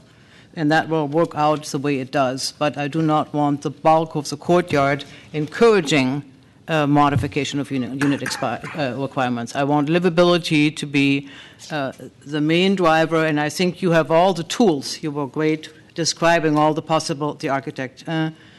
What you can do, the main corridors inside a little smaller, all the tools are there. And we would like to ensure the highest degree of livability for all, and that is where I'm coming from on this one. So just make a motion that would be part to the beginning of the motion that Commissioner Richards formulated, and that's all. And the project has the support on all other levels. So just to provide clarity for the commission, just since I know that our exposure requirements in the code are somewhat not as clear, the project would have to have, for code complying exposure, a 25-foot courtyard on the first and second floor levels, a 30-foot courtyard on the third floor level, and a 35-foot courtyard on the fourth floor level, is basically how the dimensions would have to, how the project would have to respond to those dimensions. May I ask Mr. Joslin to please confirm that that is the interpretation of what the urban design team had discussed, and if that meets their expectations, that is what we should be supporting. We actually did not get into that specificity at that time. Okay, we talked generally about the character of that space and the quality of the experience, both from the units and the courtyard overall. Right. Okay. Then I think we'll be going with the way the code describes it. That just kind of approximates 45 degree, and we're getting enough light and air into these new units, which I think on their own are well designed and provide ample, good living space, which will even be better when there is a little bit more privacy across the way. Commissioner Johnson. I'm okay, thanks. Oops, Commissioner Wu. So I want to ask then what happens on the upper floor. So I heard 25 for the first two floors, 30 for the third, and 35 for the fourth. And to Commissioner Johnson's point, I don't want to lose larger size or larger number bedroom units for that exposure. So there's seems like there's a trade-off in terms of number of bedrooms and also, but then the privacy and exposure issues. So maybe staff can answer first. Got it. Pardon me, Commissioner. What was so I your just question want to again? understand if we're asking. The proposal on the table, I believe, is to ask for 35 feet at the fourth floor in terms of the width of the courtyard. And so what would that do likely to units in terms of number of bedrooms, et cetera? So more than likely, it would probably either reduce the size of the units vastly, and would also probably require more modifications that are not as clear. You would also remove the requirement for a dwelling unit exposure modification. And the Costa-Hawkins agreement needs to have some kind of trade-off that the city is giving. Right now, it's basically the main components of it are the rear yard and the exposure. You can lessen, for example, the amount of exposure that you want to grant, and lessen the amount of the units, but that would be my opinion. Mm-hmm. Okay.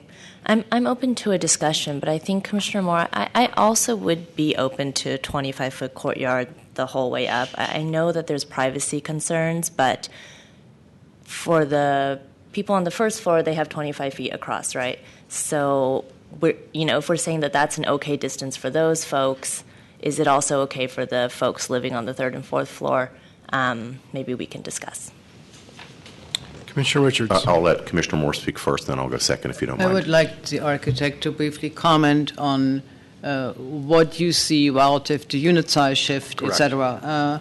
And again, there's 30 feet and 35 feet and whatever else happens in between. That is another possibility for variation if we really see what the net results of the challenge are.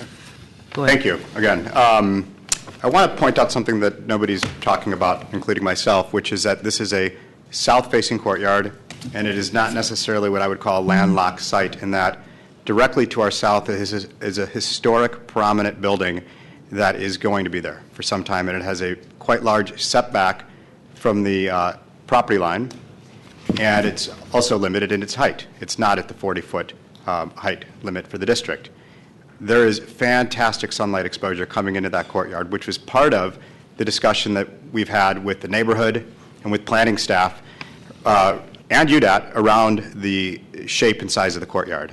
I could understand if it was a north-facing courtyard how that might be different, but we're really, and this also is part of why the courtyard is oriented the way it is. So I wanted to throw that out there for everybody's consideration. In terms of what I can do architecturally, yeah, I could add dimension. I can't take 20 feet at the fourth floor and make it 35 feet. The loss of an extra 15 feet are the dwelling units. And so we can get rid of dwelling units, and if our ratio goes down, then so do our 40% two-bedroom requirements go down and the like, and we'd start losing quite a few units.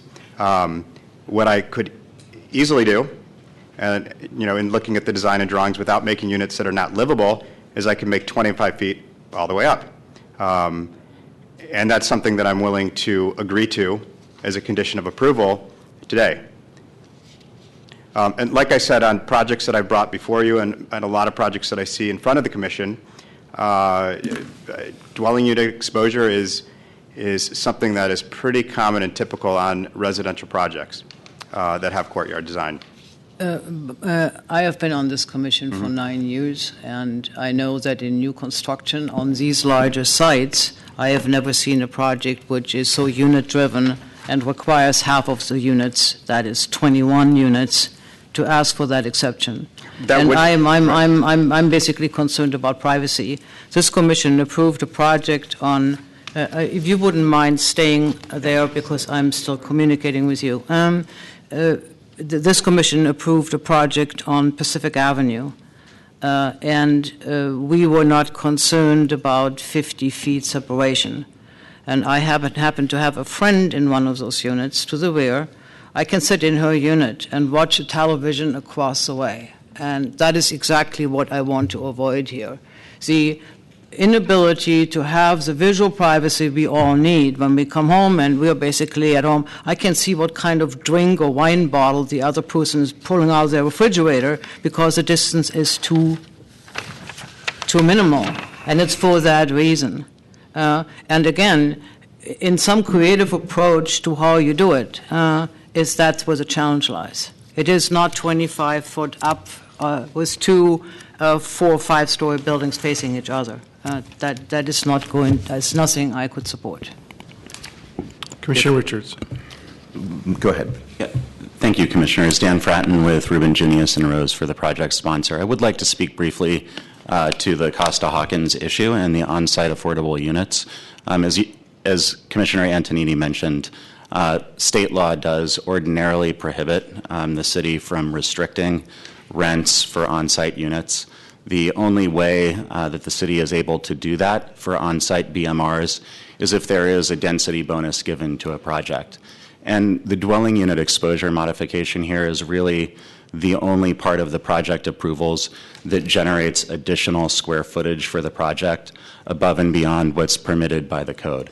And so if there is no dwelling unit exposure modification, our ability to do on-site affordable units here, which I think is critically important to this commission, is put in jeopardy. So where I'm coming from is this is kind of gets back to me on the 1700 Market Street project, where here we are kind of at a little bit of a deadlock here.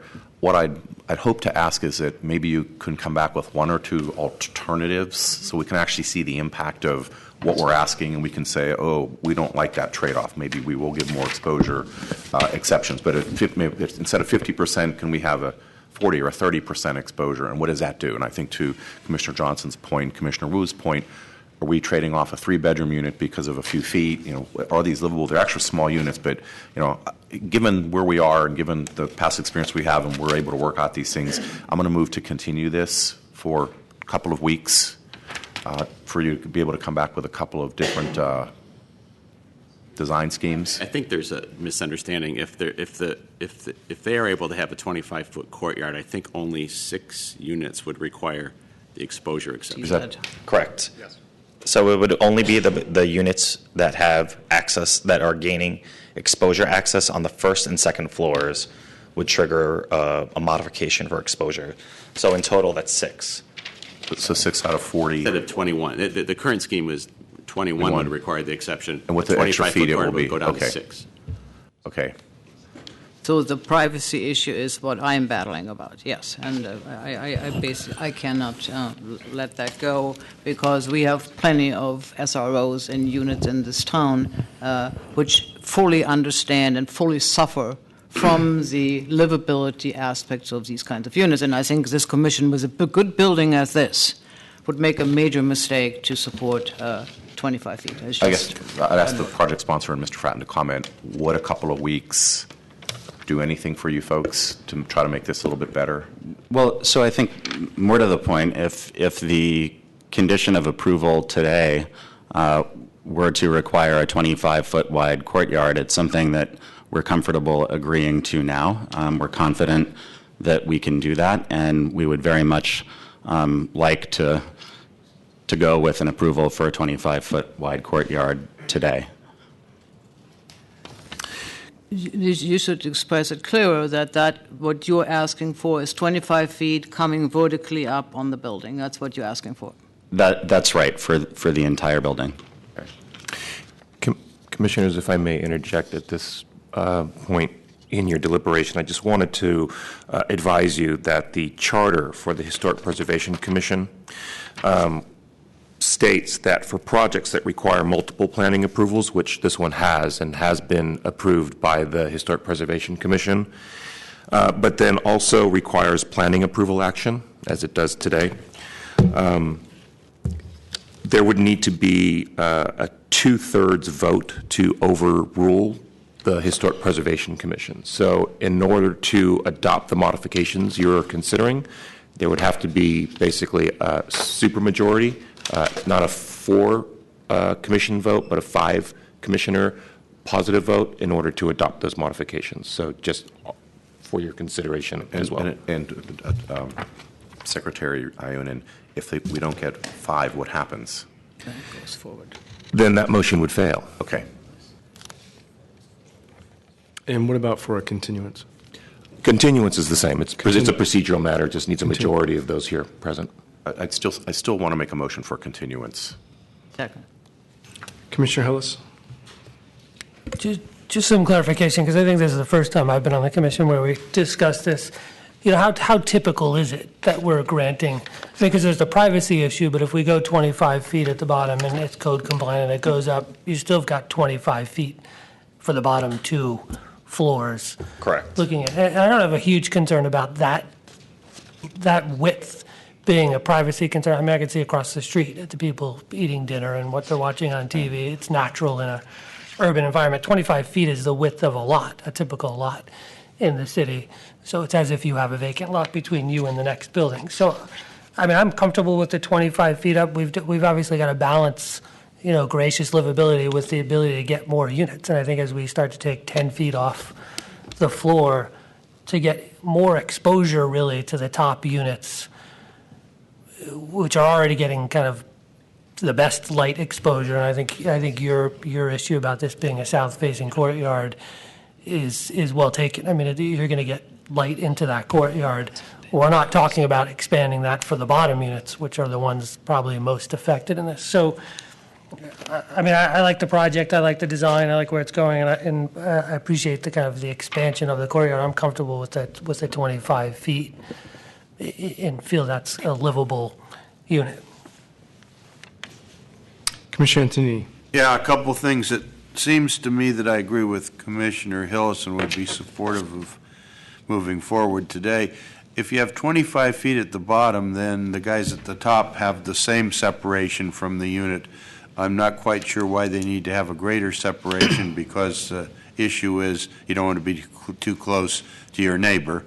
But 25 feet is fairly gracious. I mean, I'm not sure what the width of a street is, but oftentimes when you're right across the street from another structure in San Francisco, you might be within that distance from your window to their window, especially if there aren't any setbacks on the houses to the street. So it seems adequate to me. I may not be understanding it. The other thing, if we went with the 25-foot courtyard all the way up, then we would still be giving enough to satisfy Costa Hawkins' concern, so we wouldn't have to go back and revise that type of thing. So I'm probably against a continuance. I'm in favor of moving forward with what project sponsors agreed to and what I think gives everybody a fairly nice separation from their neighbor. If I may make a couple of comments, and they're relative to the comments made today and Commissioner Moore's thoughts, and I think a lot of us need Commissioner Johnson as well. I think a lot of us are feeling two different things in San Francisco right now: a need to increase the housing stock, a need to protect the existing housing stock, but also I think we're feeling a real true compression in San Francisco from a traffic increase perspective. To new great architectural buildings coming up in areas like Dogpatch. But we're starting to feel the lack of retail on the ground, and the neighborhoods maybe not feeling as much as neighborhoods, or not our creation of neighborhoods. I realize these are all within the plans and within the guidelines that we prescribed, or somebody prescribed 10 years ago, 15 years ago. But I think we're starting to feel that impact. To Commissioner Moore's point, which I'm sympathetic, and not necessarily to this project, but I think her thoughts are maybe a little bit more far-reaching in that the building that you're going to build is going to be of great construction. It's going to be here for another 100 years. And we want to make sure that we're creating great, good, at least, living situations for future San Franciscans 100 years from now. And while we feel this urgency to pack them in for immediate pressures, I think the long-term pressure for San Francisco is to continue with a high-level standard of livability. And while 10 feet here, 10 feet there to a spreadsheet and performa is a killer or not, I understand that. I think Commissioner Moore's long-range thought is to keep with a level of livability for San Francisco, no matter what the economic conditions are of a given year or decade. Commissioner Richards. I support everything you just said. Yeah, Thank you. It's very well put. Thank you. Commissioner Moore. I still would like to have the architect, I think there's a lot of talent there to look at this challenge and find a way of creating that additional distance beyond the 25 feet on the upper floors. It's about light which needs to come in there. It's not that the sun comes from the south in the courtyard, which I greatly appreciate. The privacy issue of bedrooms facing the courtyard on one side and living rooms facing the courtyard on the other side would require, if a kid is sick or somebody doesn't feel well during the day, to basically have to close themselves in all the way, curtains drawn, in order to have the privacy in their unit by which their bedroom happens to face inside into the courtyard. And that is what I think is at the bottom of talking about livability, which requires privacy. Commissioners. Call the question, please. There is a motion and a second, and I believe it was to continue this matter 2 weeks to May 21st. On that motion, Commissioner Antonini. No. Commissioner Hillis. Aye. Commissioner Johnson. No. Commissioner Moore. Aye. Commissioner Richards. Aye. Commissioner Wu. Aye. And Commission President Fong. Aye. So moved, Commissioners. That motion passes 5-2. Commissioners, that will now place you on items 4A and B for case numbers 2013.1853C and V at 811 Treat Street. You will consider a conditional use authorization, and the zoning administrator will consider a request for variance. Good afternoon, Commission. Chris Towns with planning staff. This afternoon, I'll be presenting the conditional use authorization and variance request associated with 811 Treat Avenue. The project sponsor's request is to convert an existing two-story storage building located at the rear of a property into 2 dwelling units involving interior and exterior remodeling. The existing two-story building with 5 dwelling units located at the front of the property is not included in the scope of work. The site is located on the east side of Treat Avenue between 21st and 22nd Street. The rectangular-shaped parcel measures 60 feet in width by 122 feet in length, with a total area of 7,348 square feet. The property is located within the RH3 zoning district and 40X height and bulk district within the Mission neighborhood. The lot is currently developed with the 2-story residential building with 5 units and an adjacent 1-story 2-car garage located towards the front of the property, and a 2-story storage building located at the rear. The area surrounding the property is generally residential in character. However, immediately adjacent to the north and to the east contains a two-story elementary school, George Moscone Elementary School, whose outdoor playground abuts the subject property's side and rear property lines. The residences in the area are typically 2 to 3 stories in height, and the uses on the block corners typically include small neighborhoods serving commercial uses. A conditional use authorization is required pursuant to Planning Code Sections 207, 209.1, and 303 to allow residential density up to 1 dwelling unit per 1,000 square feet of lot area. Currently, the subject lot measures 7,348 square feet and has 5 dwelling units. The project proposes a total of 7 dwelling units, the maximum permitted density subject to a CU. A variance to be considered by the zoning administrator is also required pursuant to Planning Code Sections 134 and 305 to allow the proposed rear two-unit building to encroach into the required rear yard.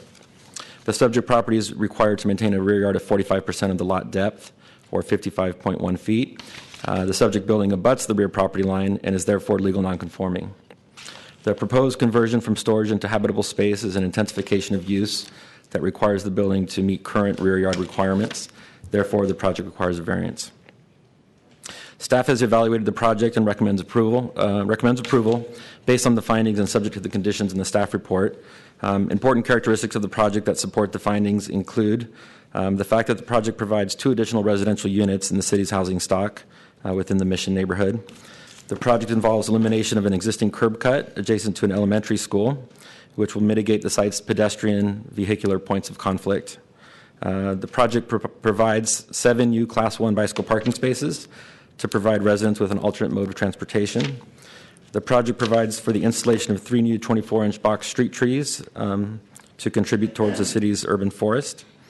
The project overall program and proposed exterior model work was also developed in a collaboration with the preservation planner on city staff and is sufficiently sensitive to the historic nature of the site, which has resulted in a categorical exemption. That concludes my presentation, if you have any questions. Thank you. Project sponsor?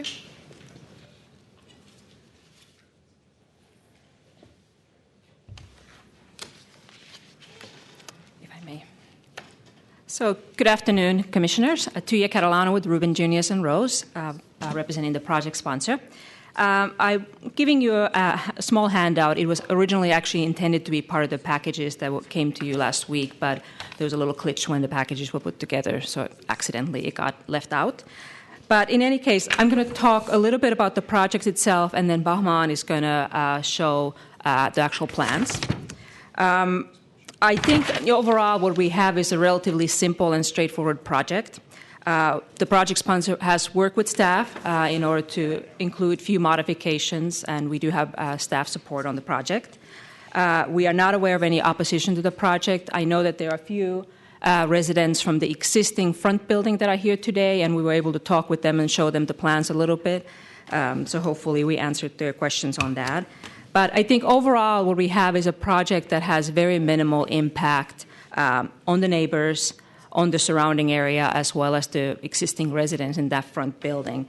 So, I mean, what we have is a lot that has an existing 5-unit building, and those units will not be impacted or affected by this project. In addition, we have in the rear of the property, we have what is now a storage building, and we're looking at converting that existing storage structure into 2 dwelling units. The 2 units that we're proposing are within the existing envelope and footprint of that rear yard structure, so we're not expanding horizontally or vertically. We're also very uniquely located. If you look at our map, to the rear of the property and to the other side, to the north, is an existing city property that's in part occupied and used by the George Moscone Elementary School. We are built right now up to the rear property line, and we're not changing that wall in any effect, in any way. To the north side, which is also the city property, which is the left side of our property, side yard, if you're looking from the street, is an approximately 10-foot wide unbuilt concrete area right now. What we're looking at doing is providing landscaping in that area. Right next to it on the city property is a garden area and a playground area in part. So we think that by changing that currently driveway area and taking out the curb cut right there, providing with landscaping, is going to only improve the aesthetics at that site. To the south side of the property, which is the other side yard, we currently have an existing multi-unit residential building. And that particular building does not provide a code-compliant rear yard. And when you're inside our interior rear yard courtyard, that particular wall to the adjacent building, it does not have any property line windows, so the impact of them is also very, very minimal. So I think in general, we have a project that we feel that has very little impact on the as a whole. However, we do believe that it has several benefits. One of them, obviously, is taking an underutilized existing structure and converting that into 2 additional dwelling units. We are also adding 7 bicycle parking spaces. We're not changing the existing parking garage other than by adding those 7 bicycle parking spaces, but we're not adding any parking. There are no changes to the existing 5-unit building, so those will not be impacted. The only change, if you're looking at the front facade, is that we are changing the garage door to be more compatible, and then we're changing the other door on the other side also per staff recommendation. So we're asking for the conditional use because the density provisions here require a conditional use at 1 unit per 1,000 square feet of lot area. And then we're also asking for variance because the existing building is within that rear yard setback area.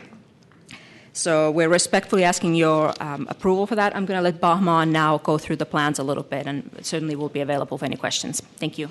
Thank you. Good afternoon, President Fong and members of the Commission. I just want to go over the plans, basically recap what Tuya was talking about. Currently,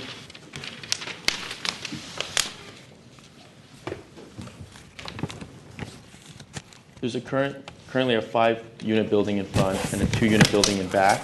We're proposing utilizing the existing envelope of the 2-unit building in order to add the 2 additional units. The front building will not be modified at all because it is a historic structure. The only modifications to the front building, as Tuya had spoken about, are the addition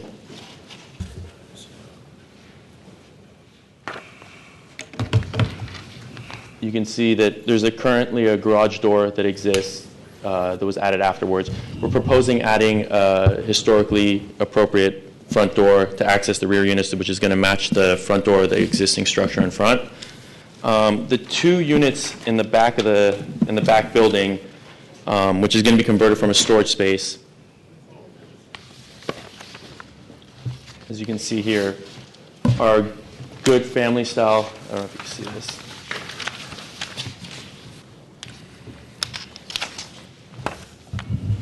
The lower floor, the added units. You can see here we have this unit here is about 1,845 square feet. The unit on the other side is going to be about 1,200 square feet. They're both 3-bedroom units, good size for families. This unit in back is a 2-story townhouse-style unit, whereas this one is a flat. I'll show you the second floor. They both will have access to a common roof deck that all the units will have access to through the staircase, which accesses it through the common courtyard. And again, this is maintaining the existing envelope of this rear structure. We're not modifying the envelope at all. We're just adding the 2 units based on zoning that we're allowed to. And I'm available if you guys have any questions. Thank you. Anything else from project sponsor? Oh, okay. Opening up to public comment if there's any.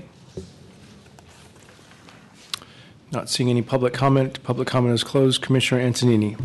It sounds like a very creative project utilizing an underutilized space and providing a couple more housing units and nice housing units in San Francisco, so I would move to approve. Second.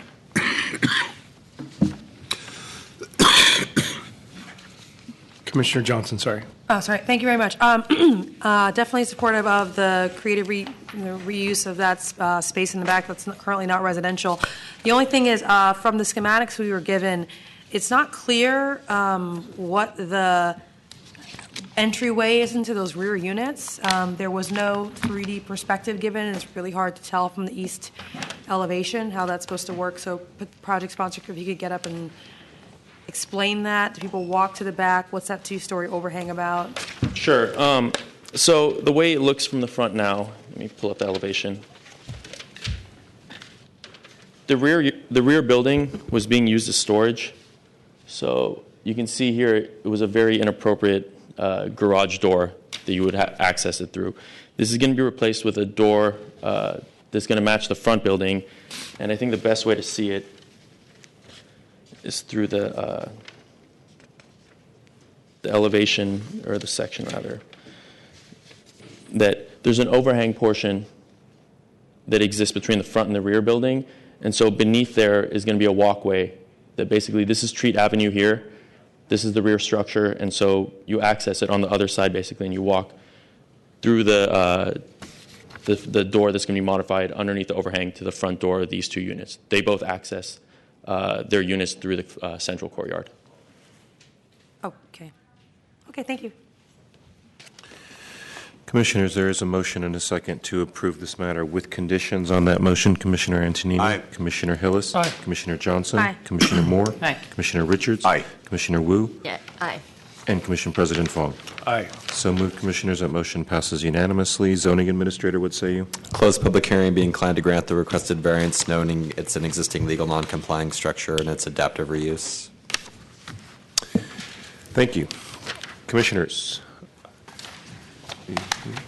Commissioners, that'll place you on items 9A and B. Actually, Jonas, I think we're going to take a very short break here. Thank you. I haven't eaten yet.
help friends and loved ones who live with mental illness. All we want to do is connect, to understand. NAMI can help. No one could tell me to my face I was alone. Drugs and alcohol, that's all there was. I found myself in a treatment center getting help from my alcohol and drug addiction. It wasn't easy. I drew myself a new world to live in, free of alcohol and drugs, and I started to come back to life. And then there were other people. Recovery. I need all my colors to paint it. For drug and alcohol information and treatment referral, call 1-800-662-HELP. Broadband internet makes life easier and better. You can find real-time bus schedules, get tips on health and healthy aging, find out about community activities, and connect with friends and family. SF Connected offers free computer classes to help seniors and adults with disabilities navigate the internet. For a neighborhood center near you, call 415-355-3555 or visit sfconnected.org. When I walk into the library, the light and the open space make me feel welcome. My favorite thing to do at the library is to sit, read a book, and relax. I come to the Bayview Library because of the computers and the Wi-Fi. If I wasn't at the library, I would be home and probably not doing my homework. I come to the library because I like hanging out with other people during the workshops. It's a cool thing to do after school. The Bayview Library makes me feel calm and safe. I like to go to the library.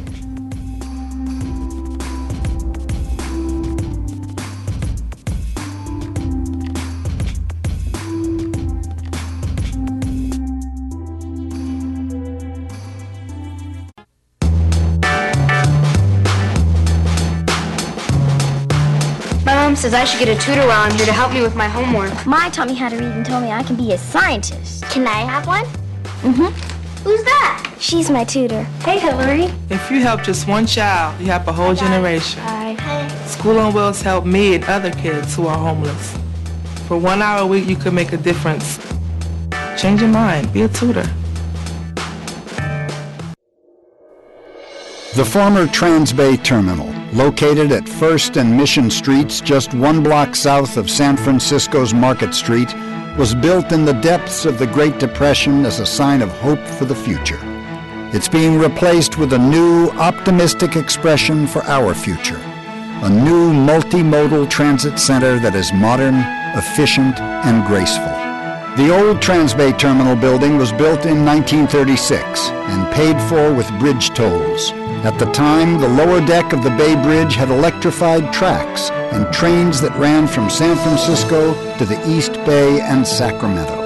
They were operated by companies with romantic names like the Interurban Electric, the Sacramento Northern, and of course, the Key System. In 1946, at the heyday of rail transport in the United States, 26 million people used the Transbay Terminal each year. Following World War II, the automobile became king.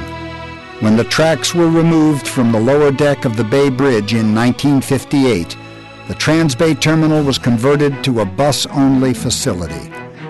The former Transbay Terminal had the highest transit connectivity in the region. Its main tenant was AC Transit. It also served Muni service throughout San Francisco, Samtrans service to the Peninsula, Golden Gate Transit to Marin County, Greyhound service connecting passengers throughout the United States, paratransit service for the disabled, and many others. However, the facility did not meet current or future transit operating needs, or the growing commuter workforce in the Bay Area and the state of California. To bring back the glory of the original terminal and plan for a more sustainable future where people are not dependent on the automobile, the Transbay Joint Powers Authority is building a new multimodal transit center in 2 construction phases.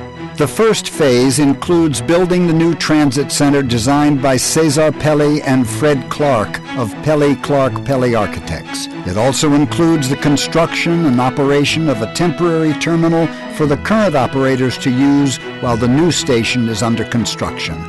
A bus storage facility for midday parking of AC Transit buses will also be built under the west span of the Bay Bridge. In the second phase, the Caltran rail line will be extended 1.3 miles under Townsend and 2nd Street from its current terminus at 4th and Townsend directly into the new station. This line will also serve California High-Speed Rail. While the station is located in San Francisco, it has connections to the 9 Bay Area counties and 11 different transit operators, including a new high-speed rail from Southern California. The Transbay Terminal redevelopment will bring new housing to a new neighborhood, with 7 high-rise buildings built on former freeway lands owned by the state. The land is being transferred to San Francisco and the Transbay Joint Powers Authority for the purpose of building the new transit center, the new high-rise residential buildings, and a new office tower. The proposed 1,000-foot transit tower neighboring the transit center will bring many jobs to the area. The new LEED Gold Transit Center is 5 levels, including 2 underground levels. The deepest level handles Caltrain commuter trains and intercity high-speed rail. The lower concourse level includes passenger waiting and ticketing as well as retail activities. On the street level, Muni buses board passengers quickly in a completely weather-protected area. Muni is right across the street from the Grand Hall, the primary public entry to the transit center, where passengers will stream to the trains downstairs and the buses upstairs. On the street level, at the west end of the terminal, there's additional circulation to the trains and buses, as well as retail and other service functions. The mezzanine level will have more retail, office spaces, and intercity bus operations. The bus deck level provides an elevated waiting area for Transbay bus passengers with a dedicated connection to the Bay Bridge.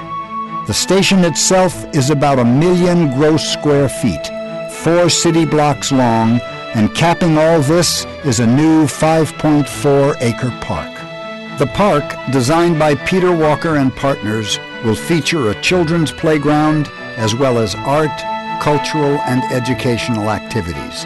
There's also a music amphitheater. The park will feature a water fountain designed by the artist Ned Kahn. The vision is for the park to accommodate the people who live in the neighborhood, that work in the area, and that come into San Francisco as transit riders connecting to various parts of the Bay Area and eventually the entire state of California.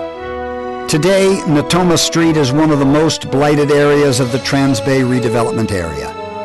Yet, in the not-too-distant future, it will be a true destination for both residents and visitors of San Francisco alike, with wide sidewalks, retail, coffee shops, and other commercial activities similar to what you see at Grand Central Terminal in New York City. Mission Plaza will be shared by both the transit tower and the new station. The current design features redwood trees, California's own state tree, reaching upward towards the plaza's canopy above. An exciting feature that has been proposed by the architect Cesar Pelli is a funicular as one of the ways to access the rooftop park. The Mission Plaza leads into the Grand Hall, the ground level of the new transit center. The hall is a very light and open space which welcomes the public to the regional and statewide transit system. It features a terrazzo floor designed by San Francisco artist Julie Chang, incorporating iconic images of California poppies. An impressive oculus brings light into the Grand Hall and serves as both an aesthetic feature as well as an element of the building's structure. On the bus deck level, passengers will be greeted by a permanent LED sign installation designed by artist Jenny Holzer. AC Transit, Greyhound, Western, Contra Costa, Muni Treasure Island buses, and Amtrak shuttle buses will operate in this light and modern facility. A very different experience than what was available at the former Transbay Terminal. California High-Speed Rail is an important component of the Transbay project. The TJPA is designing a station in accordance with state law and a local referendum that accommodates future high-speed rail operations from Southern California. The high-speed trains will operate on the Caltrain corridor from San Jose into San Francisco. At 7th Street in San Francisco, the tracks will be in a new tunnel connecting to a new underground station at 4th and Townsend, and then continue in a mile-plus long underground tunnel under 2nd Street. Both Caltrain electric trains and Los Angeles-bound high-speed trains will use the tunnel into the Transbay Transit Center. The underground rail levels will be light and welcoming. Once the trains enter the underground level of the new station, passengers will be greeted by the transit center in the new heart of downtown San Francisco.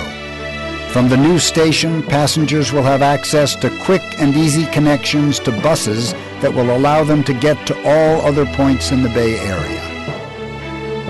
The TJPA's vision is a safe, efficient, convenient, seamless station surrounded by the densest and most beautiful urban neighborhood in the Bay Area. This vibrant new neighborhood will include 7 residential towers within the Transbay redevelopment area. This redevelopment not only helps fund the new transit center, it brings a new neighborhood south of Market Street to life. Today, Folsom Street has chain-link fences and narrow sidewalks. In the future, it will be a boulevard with views to the bay, wide sidewalks, and landscaping. Neighbors will be able to sit at outdoor cafes and stroll along the sidewalks.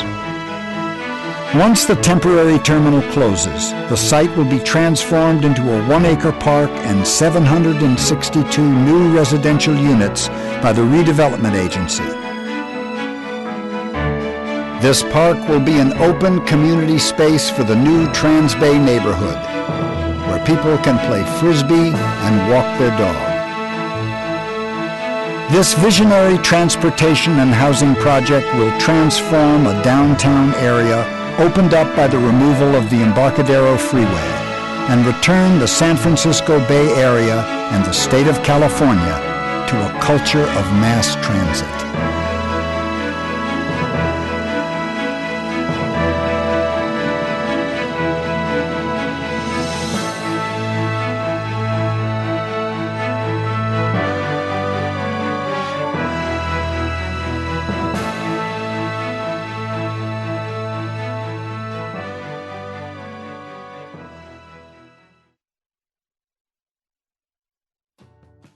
It seems like everyone in San Francisco is talking about housing lately, and with good reason. San Francisco housing prices are among the highest in the nation. The median home price recently topped $1 million, and rents continue to rise. Unfortunately, this isn't the first time the price of housing has been in the news. For decades, not just in San Francisco but the Bay Area and throughout California, the cost of a home has made headlines. The median price for a house in the United States is $207,000. In California, it's more than twice that amount. The Bay Area has even higher prices, and San Francisco's median home price is now more than double the state's. So, while more than half of Americans can afford to buy a house at the median price, fewer than a third can in California, and less than a quarter can afford one in the Bay Area. And now, fewer than a sixth of San Franciscans can afford the cost of a median home in the city. So why is housing in San Francisco so expensive? There are several theories, but here are the facts. Well, there's the obvious. There's a high demand to live here. And why not? The city is known worldwide for its cultural diversity, physical beauty, and fun-loving spirit, all of which continue to attract new residents year after year. There's also the incredible opportunity. Our city and region's diverse and dynamic economy continues to expand and grow jobs. As a result, we now estimate that the number of jobs in San Francisco is also at an all-time high of over 600,000. In 1980, San Francisco's population was roughly 675,000. Since then, the city's population has grown steadily and relatively quickly. The most recent estimates show our population approaching 840,000, the highest in the city's history. And it's not just San Francisco that's growing. The Bay Area has 2 million more residents and 1 million more jobs today than it did in 1980. and this growth is expected to continue. By the year 2040, the Bay Area is projected to grow to 9.3 million people and 4.5 million jobs. Unfortunately, our housing supply hasn't been able to keep up with increasing demand. There's no denying San Francisco is amidst a building boom, but what you might not realize is the majority of construction you see now is housing that had been suspended for years due to the 2008 recession. While population has increased by 24% since 1980, housing has only increased by about 19%. If we don't plan for and produce housing along with job and population growth, the cost of housing will only increase. So, how do we plan for population growth and housing needs? The Regional Housing Need Allocation, or RHNA, identifies the total number of housing units by affordability level necessary to support new residents. San Francisco incorporates the RHNA into its housing element, which guides the city's housing-related goals and policies. The RHNA data plays a significant role in developing neighborhood plans specific to responsibly accommodating growth throughout San Francisco. These plans, developed by years of city and community planning efforts, have laid the groundwork for much of the construction you see today. So the city sets goals and makes rules about what can be built. Then what? In broad terms, the private sector builds market-rate housing and nonprofit developers build affordable housing. But it is a bit more complicated. The vast majority of housing in San Francisco, as well as throughout the country, is market-rate housing built by private developers and within guidelines set by the city. Some is below market-rate housing, paid for by a combination of public and private dollars, and priced to be affordable to specific populations. But what do we mean by affordable? Housing is generally considered affordable if it costs less than a third of the household's monthly income. The area median income in San Francisco for a two-person household is about $70,000. That household would have to pay no more than $1,750 in rent or mortgage per month in order for their housing to be considered affordable. San Francisco has long applied federal, state, and city funding toward affordable housing developments, often built by nonprofits and intended for lower-income individuals and families. San Francisco is also one of the few cities in California with a mandatory inclusionary housing program. This program requires that market-rate projects with 10 or more units either make 12% of the units in the building affordable to certain below-market income levels or contribute money to the city's Affordable Housing Fund, which supports the public construction of below-market-rate units. Almost 21,000 below-market-rate units in the housing supply have been supported by city funds. More than 6,000 of those units were built between the year 2000 and 2013. So what if you don't qualify for below-market-rate housing, but still can't afford $1 million home? You aren't alone. Many households in the city are in this situation. In response, San Francisco Mayor Ed Lee has set a goal of creating 30,000 new and rehabilitated homes by the year 2020. Most will be within reach of middle-class San Franciscans, and over 10,000 of those will be permanently affordable.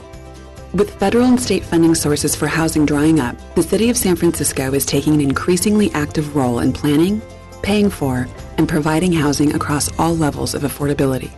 We are working diligently to build enough housing for everyone who wants to live here, protect the existing housing supply, strengthen protections against the eviction process, and encourage higher levels of affordable housing through development incentives. We are committed to meeting the housing needs for all San Franciscans. To learn more, visit sfplanning.org/Housing Element Update 2014. It's a beautiful day out here, sunny today with light breezes, giving way to clouds in the afternoon. We could see some light precipitation to moderate precipitation later on, followed by powerful storm-like conditions. 90 miles per hour winds are expected. Authorities are asking everyone, stay indoors. Come on, that's it, let's go.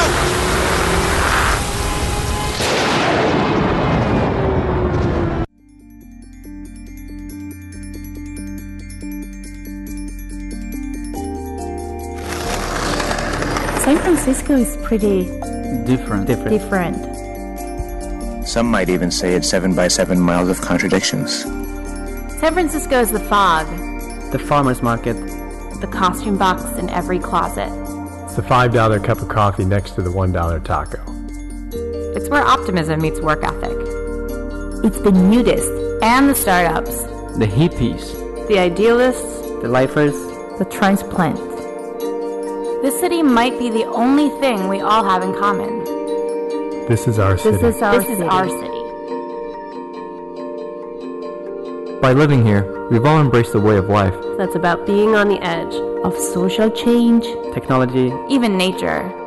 After all, the ocean the hills, and the fault lines are San Francisco too. So let's take care of the people and the place we love. Let's take stock of our skills and resources. Let's not wait until a disaster to show how connected we are. Connected. Let's start small and go from there. Together.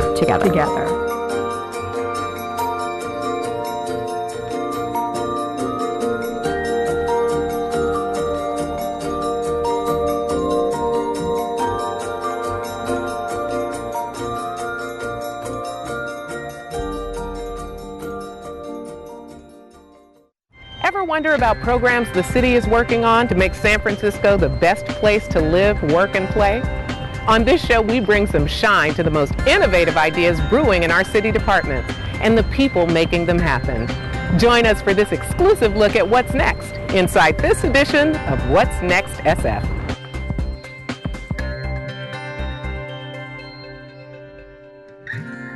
The stretch of Market Street between UN Plaza and 6th is having a Cinderella moment, and San Francisco's Office of Economic and Workforce Development is its fairy godmother. The magic? An ecosystem of businesses actively engaged in the community and vibrant arts programming that provide a great reason to pass through the corridor and an even better reason to stay. The Office of Economic Workforce and Development works to support the economic vitality of all of San Francisco. We have 3 divisions: workforce, business development, and neighborhood development. I work on the neighborhood side in the Central Market and Tenderloin neighborhoods. Central Market has been the focus of a lot of effort by multiple administrations, resulting in a massive tax exclusion, 18 new small businesses, 9 arts groups, and a lot of tech companies, totaling around 200,000 square feet of office space. It's really great as it's moved forward because we've seen that it's something that a lot of the places that are arising are places that are engaging for the people that have lived there for a long time, and also the new influx of people that are coming in to work in some of the tech companies, and then the 5,000 units of housing that are being built in the neighborhood too. I think that in general people really want a safe and healthy community with a variety of different businesses, and then they see the change coming. It's really exciting for everybody involved. OEWD provides a myriad of support services that range from navigating the permit process to offering access to grants and loans, resulting in the growth of a lot of small businesses in the mid-market corridor. Huckleberry, a bike store that opened a few years ago, has doubled in size. When we were just getting started, we were new business people. We had never started a small business. We had been in the bike industry for a long time, but we needed a lot of help in finding a space, securing a lease on a space. OEWD and Central Market Community Benefits District were just huge helps in that. I mean, they walked us through the process. Without them, we probably wouldn't be in this location. You know, Market Street is supposed to be our grand boulevard running straight through the city, but it's typically just been the way to get from one end to the other, and it's supposed to be this beautiful boulevard all along the whole route, and finally, it's starting to look like that. We had a couple goals in this project. One of them was to fill a necessity to this neighborhood while the bigger project of development was underway, and also to bring a sense of community back to this neighborhood. We want to use this space as a gathering place for people to come together and have shared experience.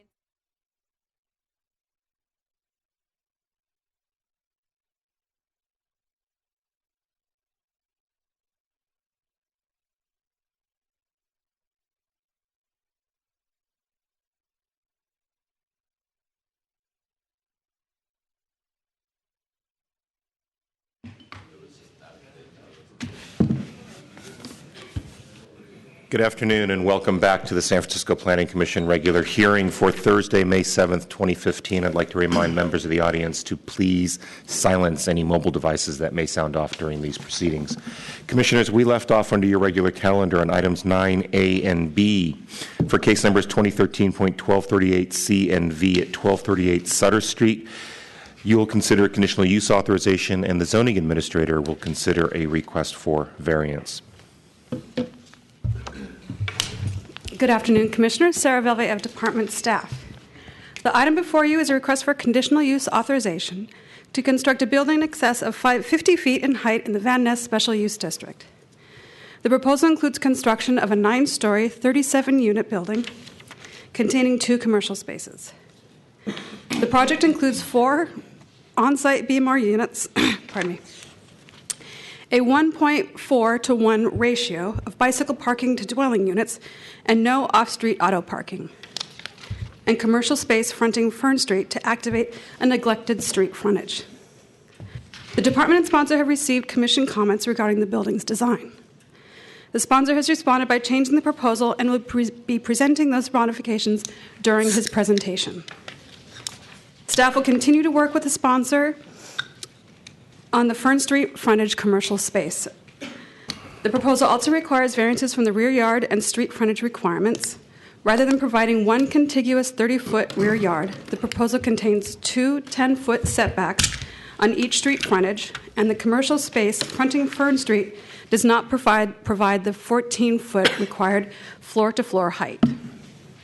These 2 exceptions will be heard by the zoning administrator after the commission hears the request for conditional use authorization. At this time, the department recommends approval as, on balance, the proposal complies with the planning code and general plan and has been modified to address concerns about massing and design on the Fern Street frontage. This concludes my presentation, and I'm available for any comments you may have. Project sponsor, please.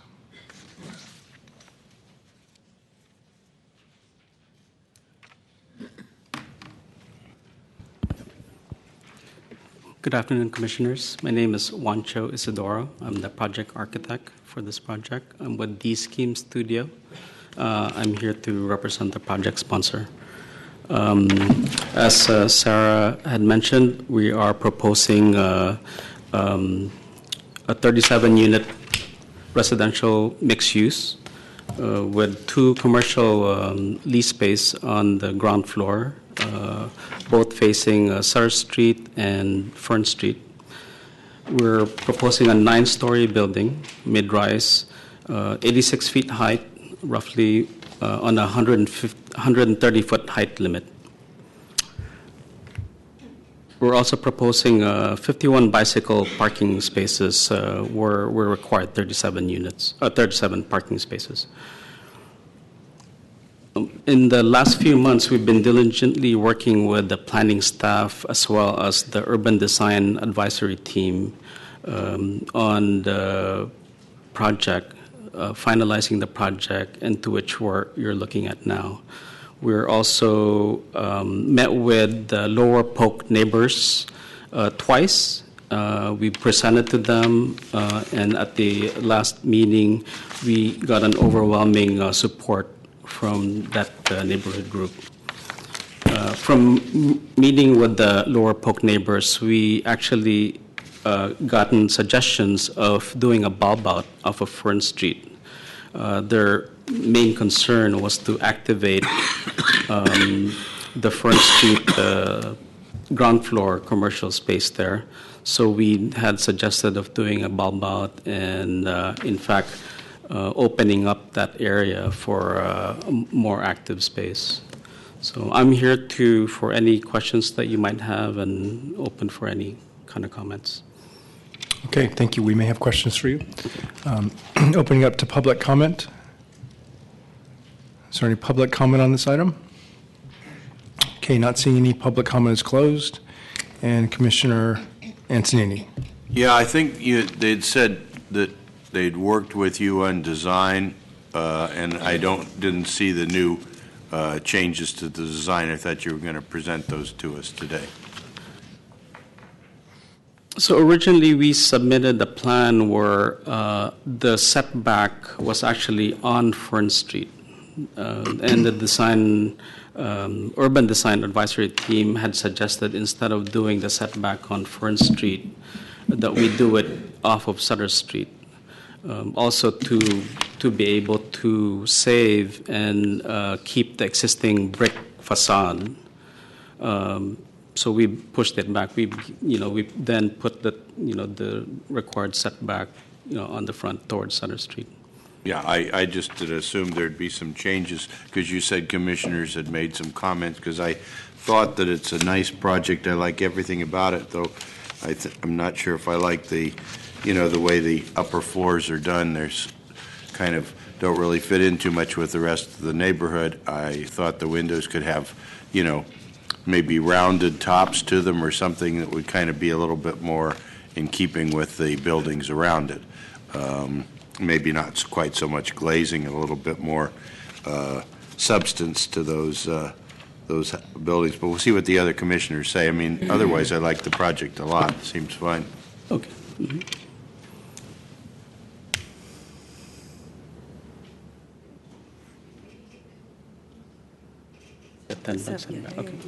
Okay, so we, in the last few days, made some changes on the plan from what you're looking at now.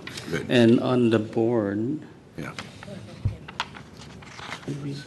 Oh. Yeah, we're going to connect here now.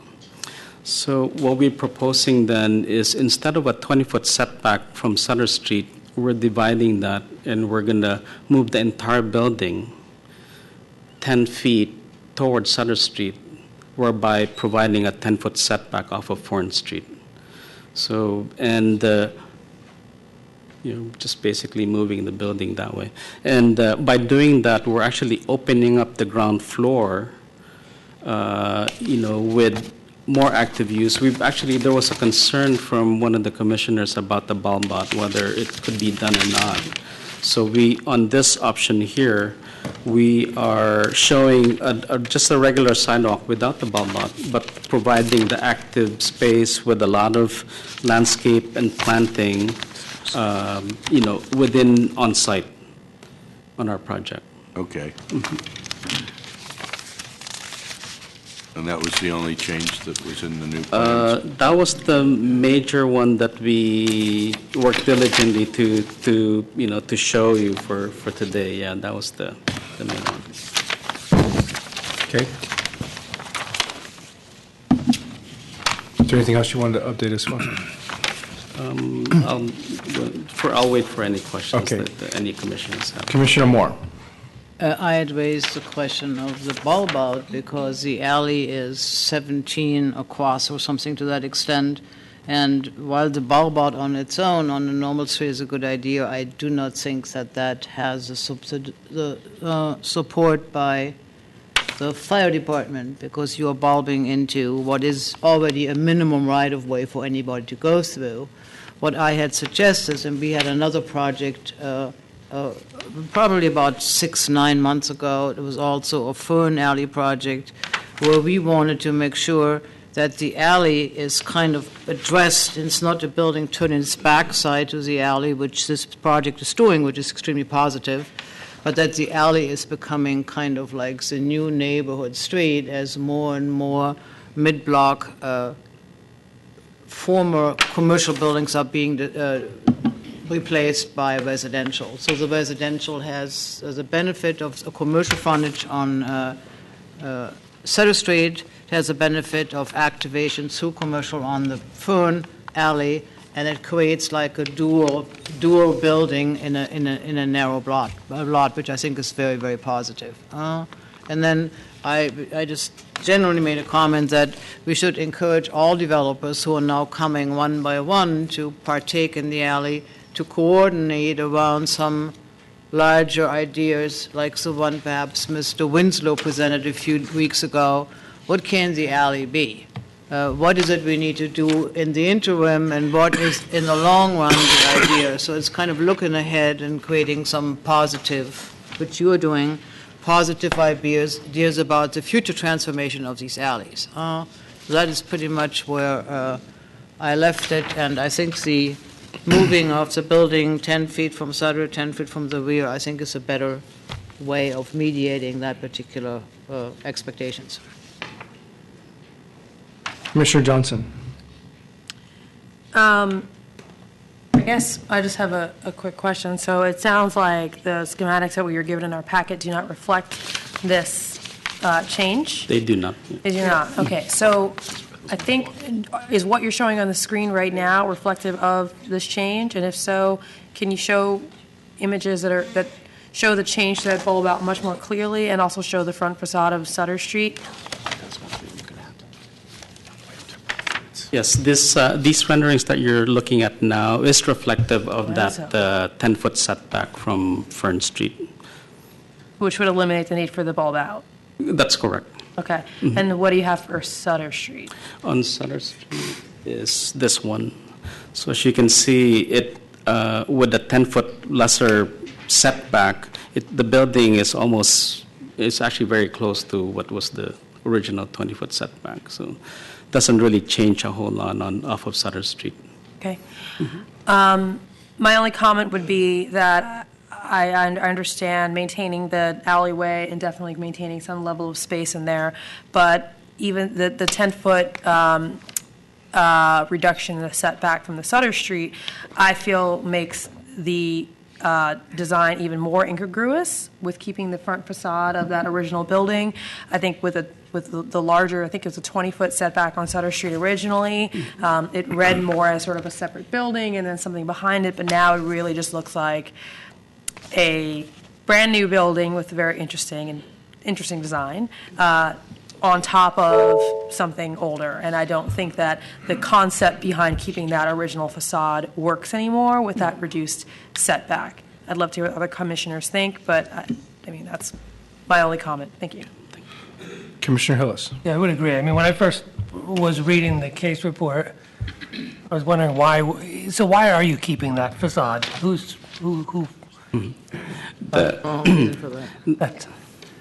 Is that a staff directed or a community directed? Yeah, when the project was reviewed at UDAT, that was a UDAT request because of some of the adjacent buildings are historic resources. I think it certainly at the corner of Van Ness and perhaps at the corner of Polk Street. I don't specifically recall. Those are historic buildings with historic facades, and they all have sort of that brick. They all have the brick material at the facade. So the thought was that to try to retain some presence of that original material and original facades along the block would sort of strengthen the block overall. If you look on the other side of Sutter Street, there's nothing that we want to we really don't want to retain any of those buildings. They're not historic. They're not special. There's nothing really interesting about any of those facades. Right. So the thought was that by maintaining this facade, it would actually make this street, this side of Sutter, a little stronger in terms of looking back at materiality and did UDOT request that? Because I think they did. Did they request though the 20-foot depth too? Because I think it. They did request the 20-foot depth when we had concerns from Commissioner Moore about the Fern Street frontage and sort of light getting to that alley. The sponsor responded to her concerns by splitting the difference. Okay. I mean, that's I share Commissioner Johnson's concern. Like, it looks, I first didn't, I don't like these where we generally keep a facade and it's pasted onto a new building, which happens and it's not pretty. I've regretted, as I've seen them being built, voting for them in the past. But I think this one was somewhat mitigated. It's better than most, because you have that 20-foot setback, and you worked with that volume, right? We maintained the volume of that space. I think when you walked in, it was the same volume, so it worked, I think, well. I think I agree. As we start to kind of shift the building back up to the front, we get into this, we're making kind of compromises on both sides, and it's beginning to start to look like just we're slapping an old facade on a new building. So, I mean, I share the concerns on Fern Alley, but I think we're compromising ourselves into kind of another kind of typical facadism type project, which isn't going to be pretty. Right. I guess, at this point, the option would be to, change the facade, or if you're asking for a larger setback on the front, then you're compromising the unit size. And these units are generally, they're not that big already. They are, by taking away that 10 feet, you are going to be compromising the units.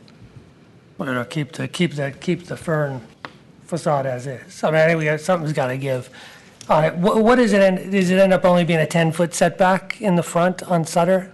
With this? Sorry. Does it end up being a 10-foot setback on Sutter? It's 10 feet on each side from each front building wall or from the property line. Yeah, I mean, let's see what other commissioners have to say, but I'm not too excited about the front on Sutter. Yeah, I'm kind of with you. Commissioner Richards.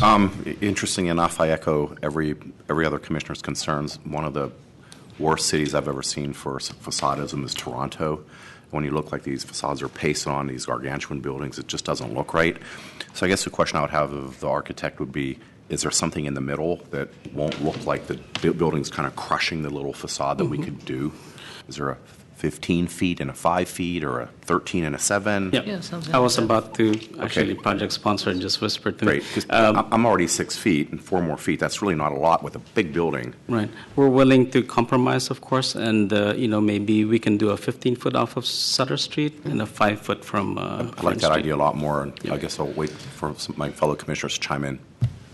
Commissioner Antonini. I like that suggestion. I think it's important to keep the facade.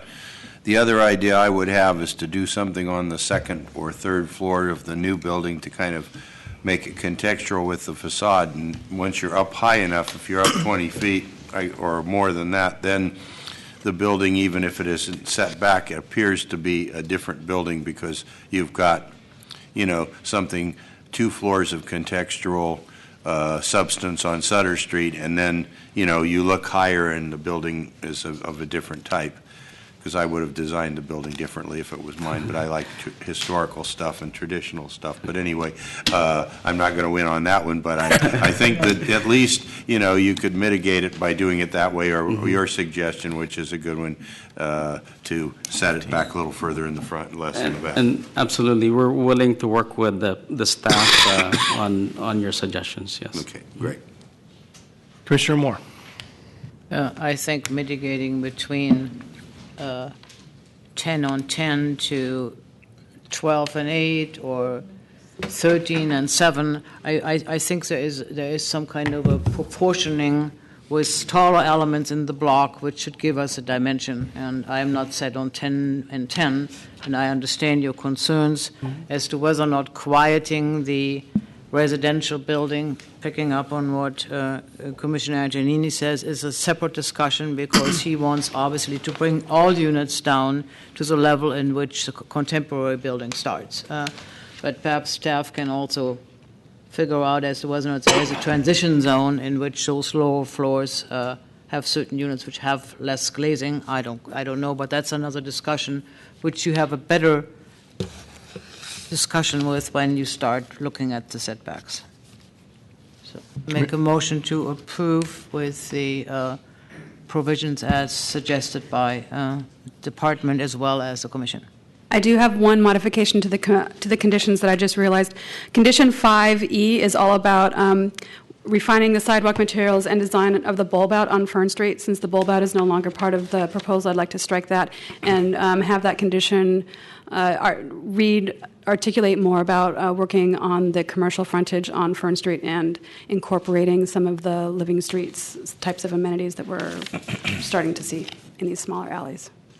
That is acceptable. You also should talk with the fire department because the bulb out, I think, technically is not even possible because the street is too narrow. Commissioner Richards? I'd like to second the motion, but I'd like to actually amend it to say with a minimum of 13 feet. So anything above 13 feet on the front would work, between 13 and 20, just so you have clear direction that. That's definitely acceptable, yes. Commissioner Antonini. I'm in favor. I just want to make sure project sponsor is fine with the motion as presented, and you can work with staff and entertain some of the design challenges that we've brought up and try to come up with something that makes the two buildings sort of fit together a little bit better. We shall. Mm-hmm.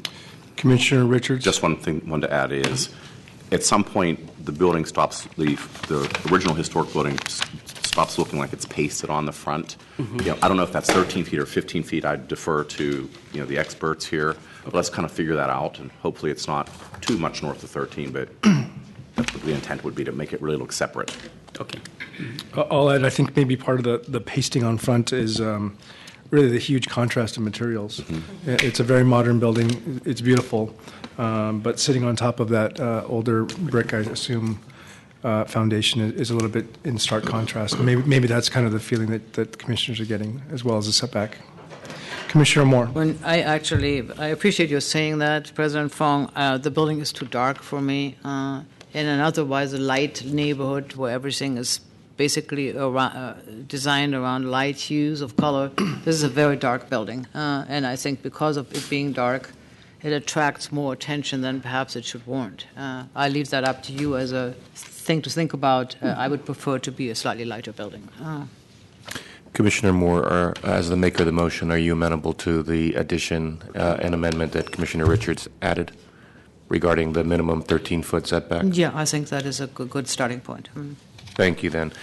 Commissioners, there is a motion and a second to approve this matter with conditions as amended by staff, and also incorporating the design comments from commissioners with a minimum 13-foot front setback. On that motion, Commissioner Antonini? Aye. Sutter Street.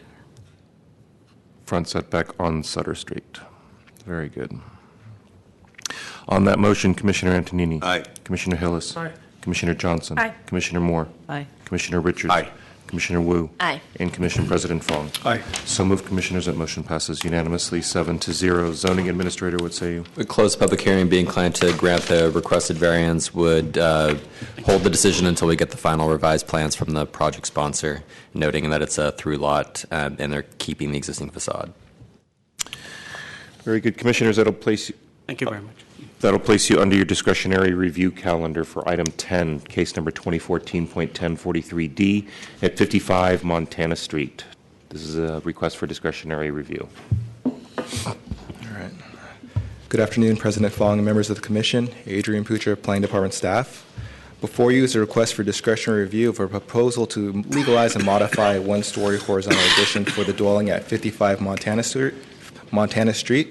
The proposed modifications involve removing a 7-foot wide section of the as-built addition located directly south of an encroaching pop-out belonging to the adjacent dwelling at 59 Montana Street, which is to the west, and constructing a new staircase setback approximately 7 feet from the subject property's western side property line.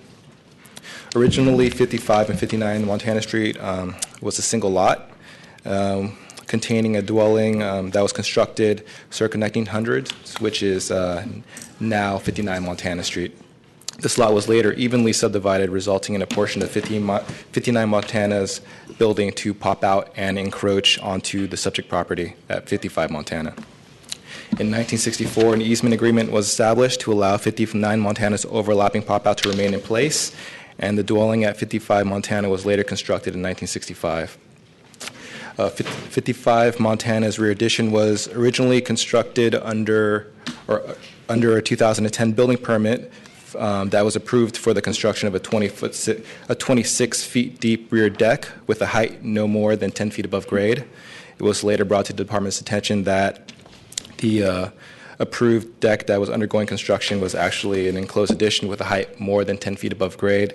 As a result, the department had DBI suspend the deck permits issued to 55 Montana to require that the owner of 55 Montana file a new permit to legalize the rear addition, to allow the rear addition to undergo 311 notification, and allow the department to review the project for compliance with the planning code and the residential design guidelines. And this is the permit before you today. The DR requester lives at 59 Montana and has concerns with 55 Montana's rear addition, in that it will block 3 east-facing windows located on her pop-out, and that the rear addition is taller than the rooftop height of 59 Montana. Before this project went through 311 notification, it was reviewed by the RDT, which requested that the property owner revise the as-built rear addition to maintain a 7-foot clearance from the western side property line, which, out of respect to 55 Montana's legal south-facing window located on the pop-out. Concerning The 3 east-facing windows on 59 Montana's pop out. Staff found that that DBI actually issued an NOV against 59 Montana for these windows, for the installation of these windows without a permit. So legalizing these windows, the east-facing windows located on a pop-out would require a lot line window agreement, acknowledging that these windows can be obstructed or must be closed due to future development. As a result, these east-facing windows on 59 Montana are not considered protected property line windows. Staff also found that the addition is not taller than the rooftop height of 59 Montana. The RDT reviewed the project again after the filing of the DR application and found that the project meets the standards of the residential design guidelines because the project was revised to provide no blockage to the adjacent neighbor's legal south-facing window. The proposed addition is still shorter in depth and height than the adjacent buildings. And the proposed roof deck has been revised to meet the DBI's firewall requirement by making the railings fire-rated railings. And for these reasons, the department finds that the project does not demonstrate exceptional or extraordinary circumstances and recommends that the commission does not take discretionary review and approves the project as proposed. This concludes my presentation, and I'm available for questions. Thank you. Okay, DR requester. Hello, President Fong and commissioners. My name is Isabel Paredes, and I bought 59 Montana in 1987. There's supposed to be a translator here. For me? No. We do. There's a Cantonese translator here. Okay. So in 1987, I bought my small cottage that was built in 1900s, and it came with an easement agreement. I didn't know what it meant until now. They gave me these maps and my deed of trust and the overlapping agreement. Also, the Sanborn map where you could see that's my house and the 55 Montana that was built in 1965 according so they won't interfere with the privacy of 59 Montana. In 2010, April 2010, Mr. Leon bought 55 Montana and then applied for a permit in October 2010. By close to Thanksgiving 2010, I presented my first complaint. They start excavating all around the pop-out that goes into the lot around 3 times, 6 feet deep. I start calling building department. They came. Mr. Duffy stopped the work and said to get a surveyor's measurement. And until now, we're here with higher than 10 feet walls. My south windows have been covered. They're not east side windows. They're south side windows, and they belong to the biggest bedroom original in the house. That was the master's bedroom. That the windows had been covered, and they face south to the San Bruno Mountains. They don't face east.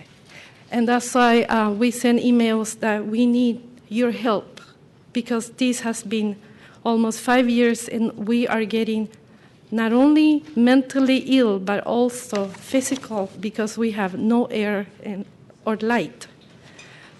The ventilation has been covered all around this area completely. We have no light, no air. We need your help. We're getting very ill. Thank you. Okay, are there speakers in support of the DR requester? I also live at 59 Montana. Thank you, President Fong and Commissioners. My name is Amy Moran. That's my mom. I've lived at 59 Montana my entire life. I'm asking you today that you do not go ahead and legalize this project at 55 Montana that was originally not subjected to a 311 review. The original permit, as you can see, was 25 by 26, and it didn't go above 10 feet. that was the original permit. Therefore, we were not given the proper 311 review. When that review did come up, it was already built as is, so there was no continuing building going on. What I'm asking is that because we didn't have the 311 review as it should have been, we didn't have an opportunity for our input nor our neighbors' input for this project.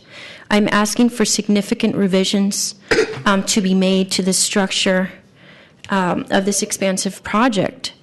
I am asking for the 55 Montana ownership to provide a timeline and realistically of when this is going to occur. It has taken 5 years of us to get here today. I do want to clarify the windows that are in discussion throughout the DR. There's a total of 3 windows, 2 facing south and 1 facing east. The 2 facing south are the original master, as my mom has touched bases, and the other one is the bathroom. So opening that up, I do look into not only security but privacy. Right now, my son and I don't have access to get out in case of a fire and earthquake. We will burn in our room. I'm also asking the DR, not the DR, the commissioners to look at what has been presented as only one window shows. Commissioners, I'm asking you to please review this project. My son, my family has been affected by this. My son continues to have upper respiratory infections due to lack of sunshine, ventilation in our bedroom that has caused significant mold and air quality issues for the past 5 years, and I thank you very much.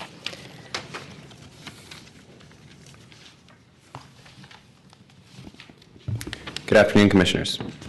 My name is Oscar Bonilla, Jr., and I was born and raised inside of my home of 59 Montana Street.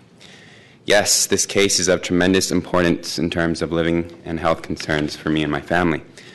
Though especially for me, it's of extreme sentimental value of where I once was able to see the mountains of San Bruno, flying wildlife, and the moonlight on a full moon, to now only seeing a dark fire-treated plywood 7 inches away from my window. I miss that old view. According to San Francisco Planning Code Section 101C, the purpose of Planning Code is to provide adequate light, air, privacy, and convenience of access to property and to secure safety from fire and other dangers. The improper diversions of water in a narrow channel between 59 Montana and the illegally built addition is not only a building code violation, but also a planning code violation. The division of water, as shown in the photos provided to the Commission, has caused dampness, moisture, and odors to accumulate between the homes. 59 Montana Street has experienced continual musty and mildew odors since the building of the illegal addition. 59 Montana has a bathroom window located at ground level, the south-facing window, which is not shown out on the plans, and the air to this room in particular has been spoiled by dirty, dank water that pools in the channel. The improperly located drainage canal damages the air quality at the adjacent windows by increasing odors and increasing mold and allergens into the air. We strongly request that the Commission not approve the plans without significant review of site drainage. Thank you.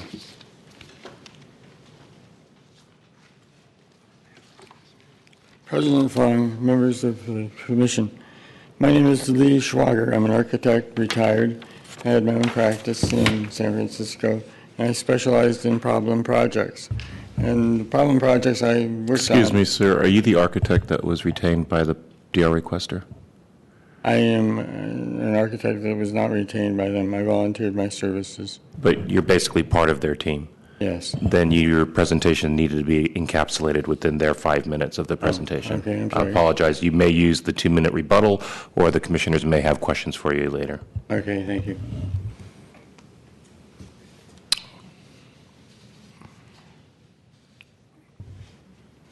Good afternoon, President Fong and Commissioners. Thank you for this opportunity to ask for your help in asking the owners of 55 Montana Street to revise this project. The the course of this 5 years has dramatically altered the quality of life for my family and I. So much so, as my brother and my sister said, I'm sorry, I think I forgot to present myself. My name is Jennifer Moran. I'm the oldest daughter of Isabel Paredes.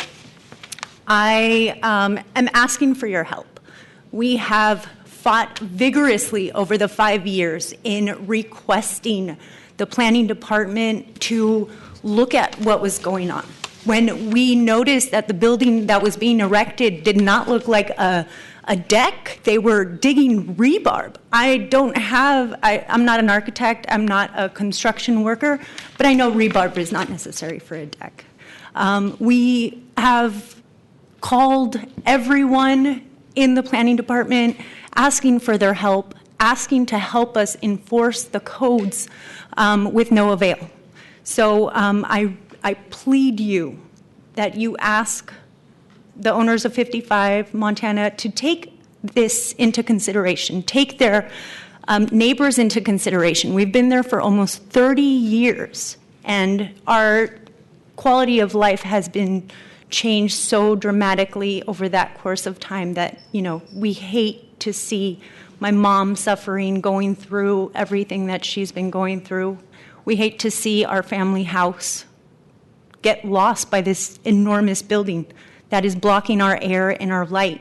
We can't open our window without breathing in the toxic fumes of the fire retardant treated siding that we can touch when we open the window.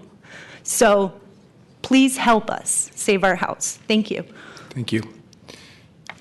Any other speakers in support of the DR requester?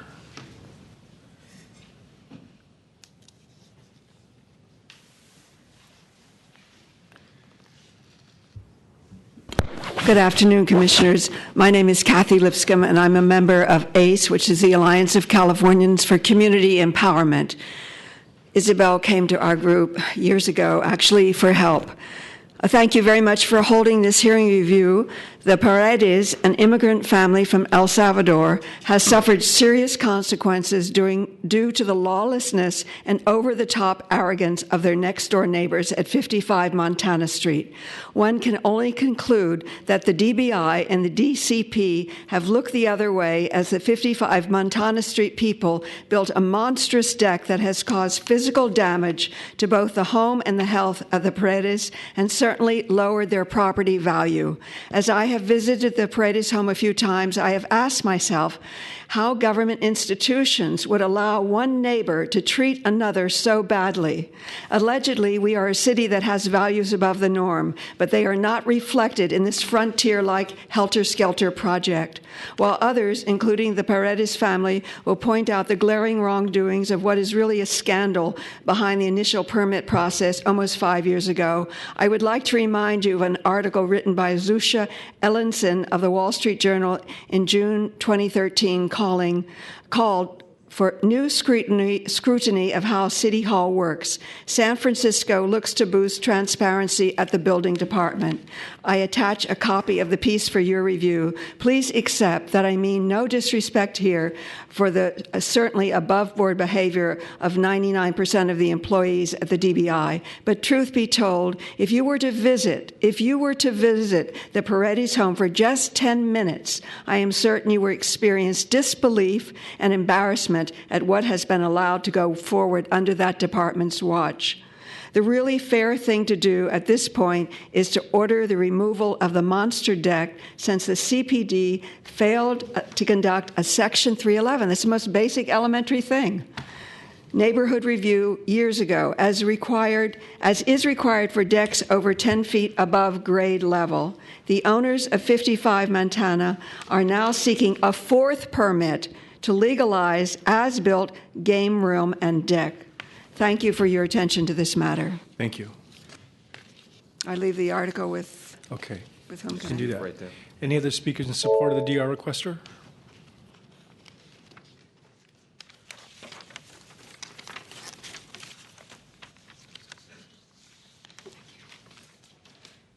My name is Christy Akeem, and I'm a member of ACE. I'm also a friend of Isabel Paredes' family, and having visited their home at 59 Montana Street many times, I'm here today to support their case against the illegally built structure next door at 55 Montana Street, which has effectively turned the Paredes home into a health hazard. Although the project was initially permitted as a simple backyard deck in 2010, it quickly expanded well beyond its original scope. And yet, in 2011, Department of City Planning approved 2 additional over-the-counter permits, allowing the project to go forward without the required Section 311 neighborhood review. Inexcusably, DCP also allowed the project to skirt critical residential planning guidelines.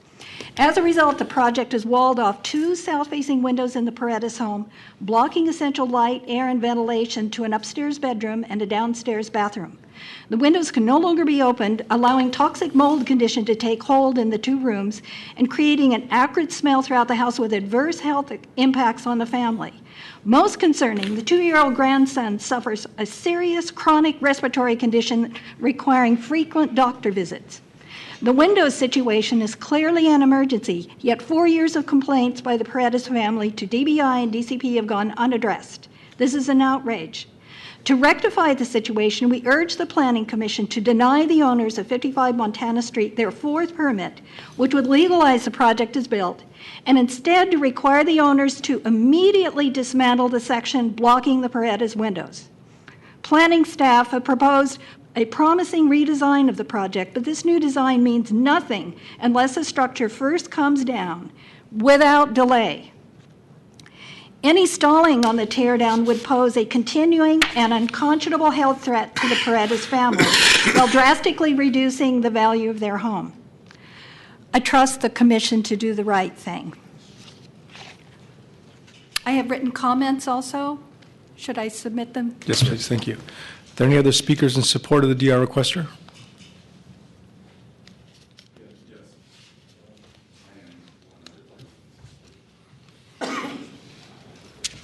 My name is Ian Haddo. I am a friend of Isabel and Amy Paredes. I've visited their home. I am also a voter. And Catherine Moore, you might remember me. I'm going to comment about behavior, conduct of city government, which I have observed. It is to concern itself more with its public image and practicing denial than responding to the voters who elected it. Whether you're directly culpable or you're only culpable by association, please stop it. Stop it. They're being harmed, not only mentally but physically harmed. And it's your responsibility to protect them.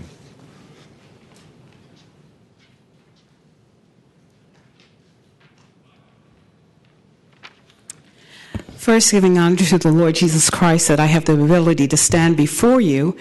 I thank God for this opportunity, and I thank you for your service. My name is Jackie Wright. I'm a member of ACE, the executive director of the I.T. Bookman Community Center. I'm here in support of the Paredes family.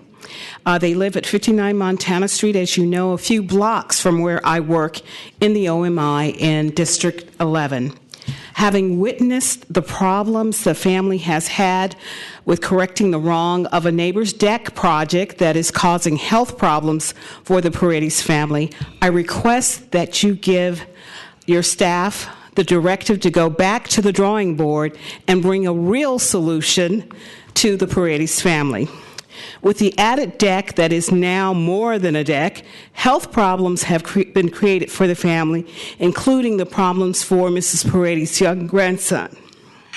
Considering that Section 311 neighborhood review was not completed in the proper fashion, it is obvious that something needs to be done to correct this illegal action. Given the Paredes family has suffered 5 years and that it's taken 3 years just to get to this point of review for a compromise that is really detrimental to the Paredes family, I would suggest that the Commission evaluate the relationships between both the DCP and the DBI and the 55 Montana neighbors. If you saw with your own eyes, if you would smell with your own nose the condition of the Paredes home, you would not believe that the DCP is suggesting that you do what the plan before you. Something is not right. The health of the Paredes family should not be put in jeopardy any further. The plan before you is just doesn't add up. Is there a possibility of collusion? With the facts being as they are, how could the present conclusion come to this compromise that really would be hurting the Paredes family, unless there was some sort of favoritism or bias?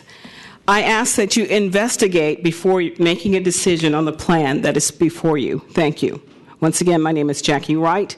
I'm the Executive Director of the I.T. Bookman Community Center and a member of ACE.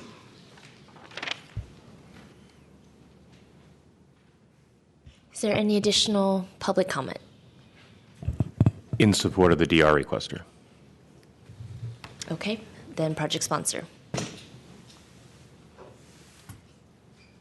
Your team has 5 minutes. Hi, Planning Commissioner. My name is Wilson Liang, and I'm the son of 55 Montana's projects, and they're my parents. And then I'm happy to be here today because I finally get to know what's the situation going on between us with the neighbors. And as it was stating that they were mentioning about the codes that we were violating, we have been doing everything as we can to cooperate with the planning department and the building department to have the planning until it is right now to have it legalized.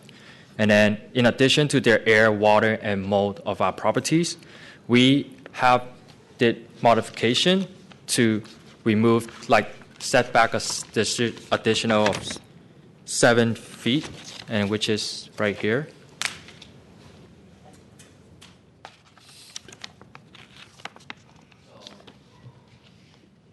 Can you pull the microphone over? Oh. Okay, so in the previous, as-built plan right now, we already have it as-built right next to the windows, and they were stating that the windows were, and then we found out from the planning department stating that the part of the windows were illegal.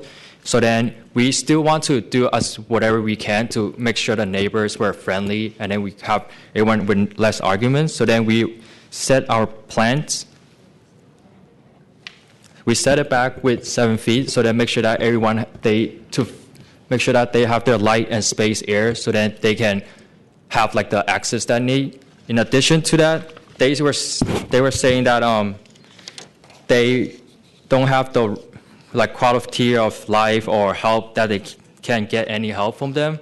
They were doing a lot of things that have been doing harmful to my parents instead of we doing harmful things to them, because we have police reports stating that they were trespassing to our property. So this is a copy of the police reports. And in addition, they have removed their fence area just to trespassing to our property. That forces us to build whatever we have, because it makes us really uncomfortable for having someone, when you wake up and then someone is right behind your backyard and then doing things.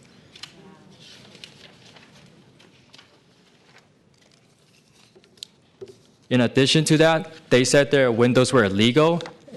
And then also we have proof saying that they were using their windows as a way to get into our property. So here's the pictures. That they were having the ladders and everything just to put down from the window and trespassing to our property. We tried to stop them, but my parents, they don't speak English, so then there's time that I wasn't at home, so then they were trying to trespassing to the house. And we even have the dates here stating that they were trying to come into, I don't know what they're trying to do, but it's really unharmful, really harmful things that they're coming into our property like this.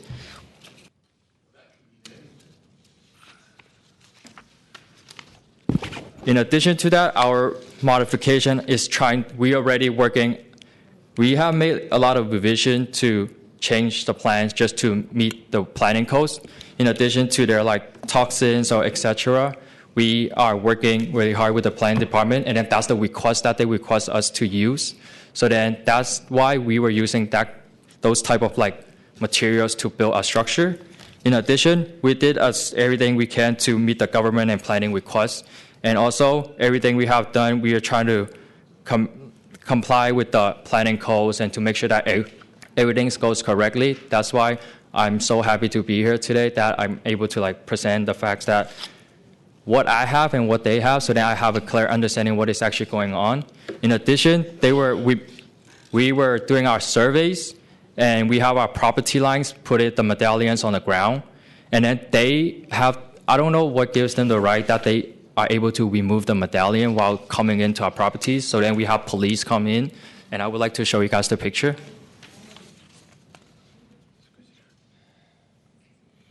So this is the picture before they removed the medallion, and then after that, this is the picture, and the medallion is gone. After that, we have to call the police, and then the police come in and then stop them and then tell them to put back the medallion and that they can't come in here. After that, we finally get our safety back, so then we can feel more safe in living in this area. I know they've been living here longer than us, but we are trying our best to make a living here too, and we are the first generation here. And I've been dealing with this case since I was 16.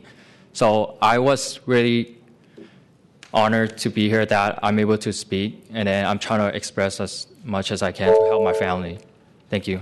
And I'll leave the question to you guys. If you have any comments, just feel free to ask. Okay, is there any public comment in support of the project sponsor?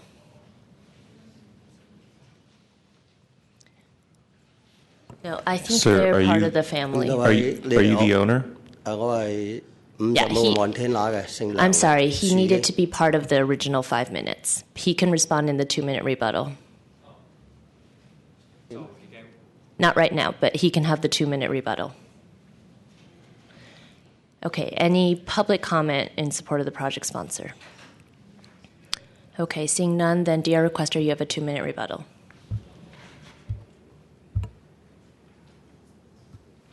Thank you very much. I want to thank you for this opportunity to summarize the issues and talk about the situation that exists at 55 and 59 Montana Street. This situation is complicated by the fact that it has taken 5 years for it to progress to the point where it is today. And where is it today? Today, a very large deck has been built at 55 Montana. It does not comply with its plans. It has not been subject to a 311 review process, has suffered from no less than 2 or 3 notices of violation, numerous complaints which have largely been ignored, and the accumulation of more than $15,000 in legal fees for the Paredes household, which is a single mother of 3 and a grandmother of 2.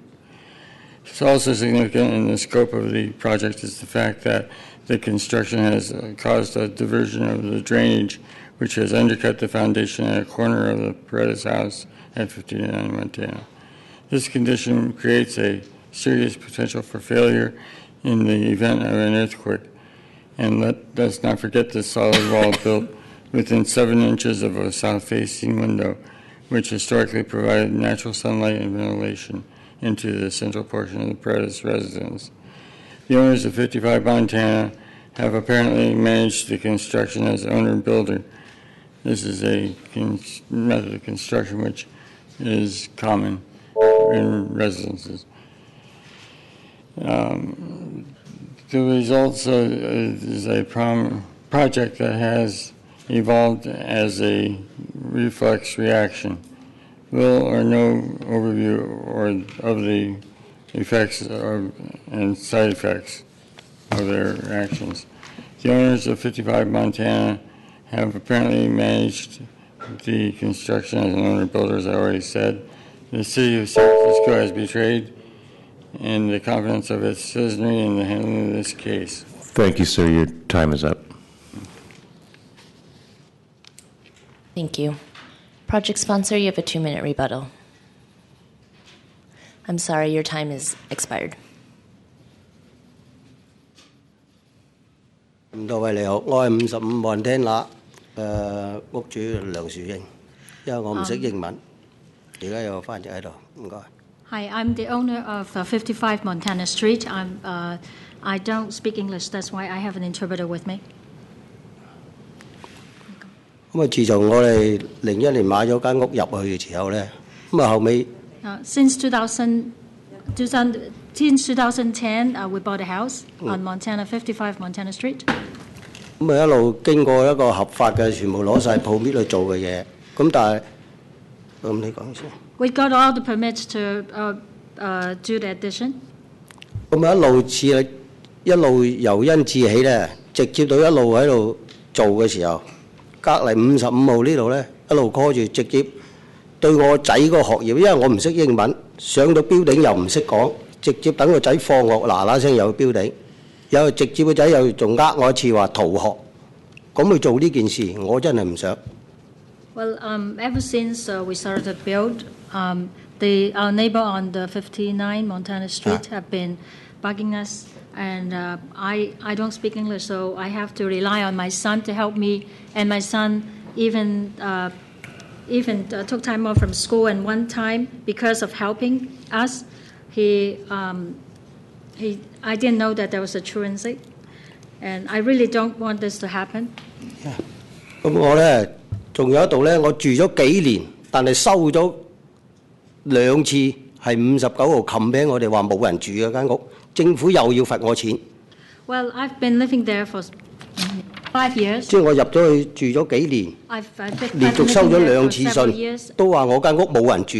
咁政府又話要罰呢樣又罰嗰樣，後尾我哋又等個仔，即係個時間俾得好急，咁啊後尾又等個仔放學，又要走上去嗰個標頂驗批文嗰度。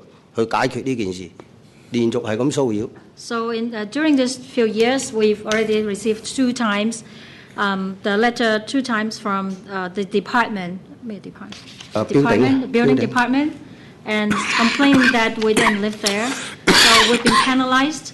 My son had to take care of this, and so we have to take care of this after school so many times. 係啊。冇咩㗎啦，如果所有一切咧，我就按照政府部門去做嘅嘢。I did everything according to what the department of the government asked me to do. 即係嗰個 permit 啊，所有我啊冇咩意見㗎啦，就希望即係話做好呢件事。We got all the legal permits necessary, and I do not have much to say. I really just want to take care of this matter. 目標就係佢開心就我舒服，就咁啦。59號開心我就舒服。My aim is that if the people on 59 Montana being happy, I feel right. I feel fine. 佢開心係我唔知喎，我唔識英文。If they feel happy. 即係大家和好咯，佢開心我安樂啫嘛。Well, if they're happy, 咁而家改到7尺啦，斬入7尺啦，咁我都算啦。Now it's already. 即個圖紙嗰度改7尺嘅先，但我仔有睇嘅。The addition has been changed into 7 feet, so I'm fine with it. 就係咁咯，仔。That's it. Okay, thank you. The public hearing portion is closed. Commissioner Richards. I guess question for staff. Mr. Putra, can you talk about the lot line windows? I'm assuming that's the large expanse area and they pop out. Yes. Can you tell me about why you determined they're not legal? Well, there's 2 things. One, I did find a DBI complaint on the property. And this is the summary. And in the description and notes that there were, if I could pop it on the screen.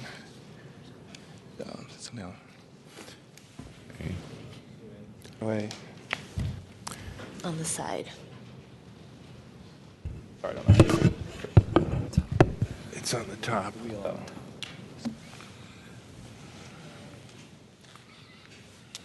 Can't see anything. So maybe, okay, there we go, great, okay. Okay. So, the description of the complaint mentioning that there's 3 windows at the side installed without a permit. In addition, I found a permit that was approved in 1998 for 59 Montana that involved that was for the construction of their rearmost addition. Located. Okay. I don't know if I'm allowed to show the drawings on the monitor here because I pulled the information from PaperVision, but per those approved plans for the proposed new layout, there was only one. There were no east-facing windows, and only one window on that facing south on that pop-out. I know there was a photo showing and also a window located on the basement level facing south, but actually there's no permit on record for that. I couldn't find a permit on record for that window. Adrian, you can show the plans. Oh, what? You can show the plans. Oh, sorry. I guess my question would be, the house is built in 1900. Yes. I've always seen Victorians where you have the pop-out, there's a window there. So I'm assuming that there was a window there at some point. Yeah, so I'll show you the drawings. Okay.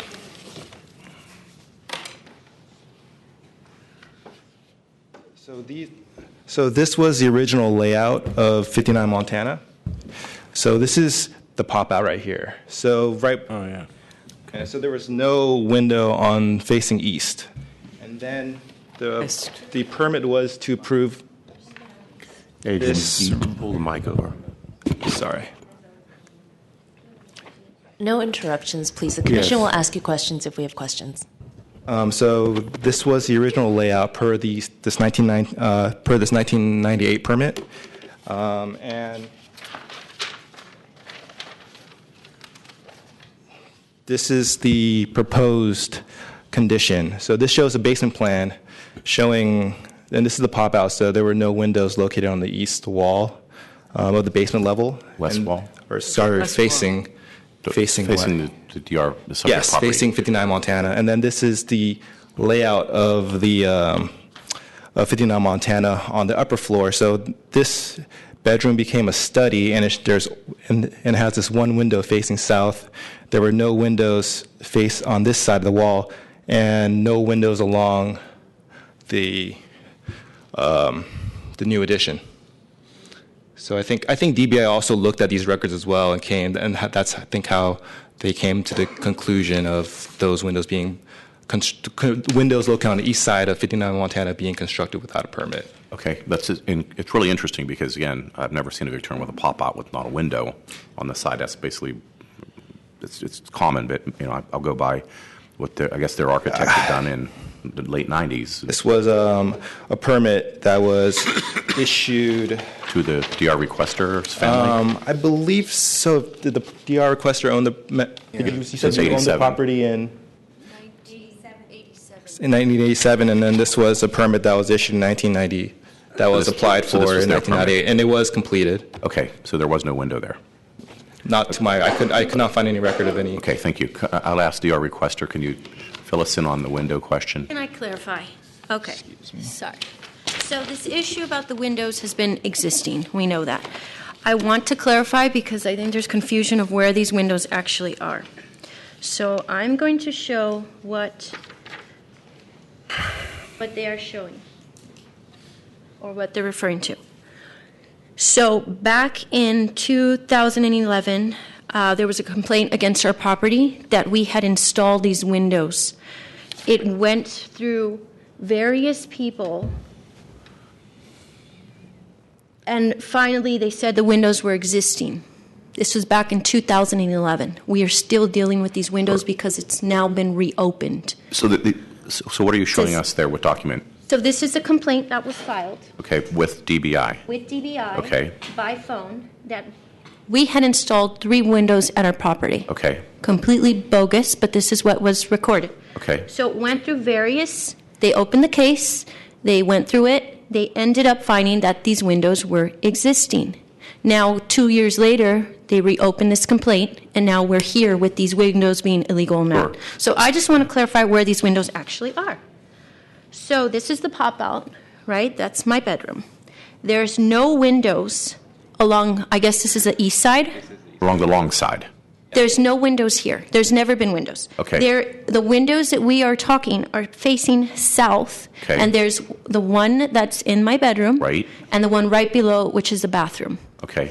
The windows that they are referring to that are east, that one came in with the new addition that we did, which he showed the plans. So I want to clarify that there's no windows along that east wall. There isn't any. Okay. No, there never has been. So when you say you can reach out and touch the treated wood. You're Yes. talking about the south window. We are talking about the south window, Okay. the bathroom, and the east window. All three windows have been obstructed. And can you point to the east window? The east window is right Okay. here.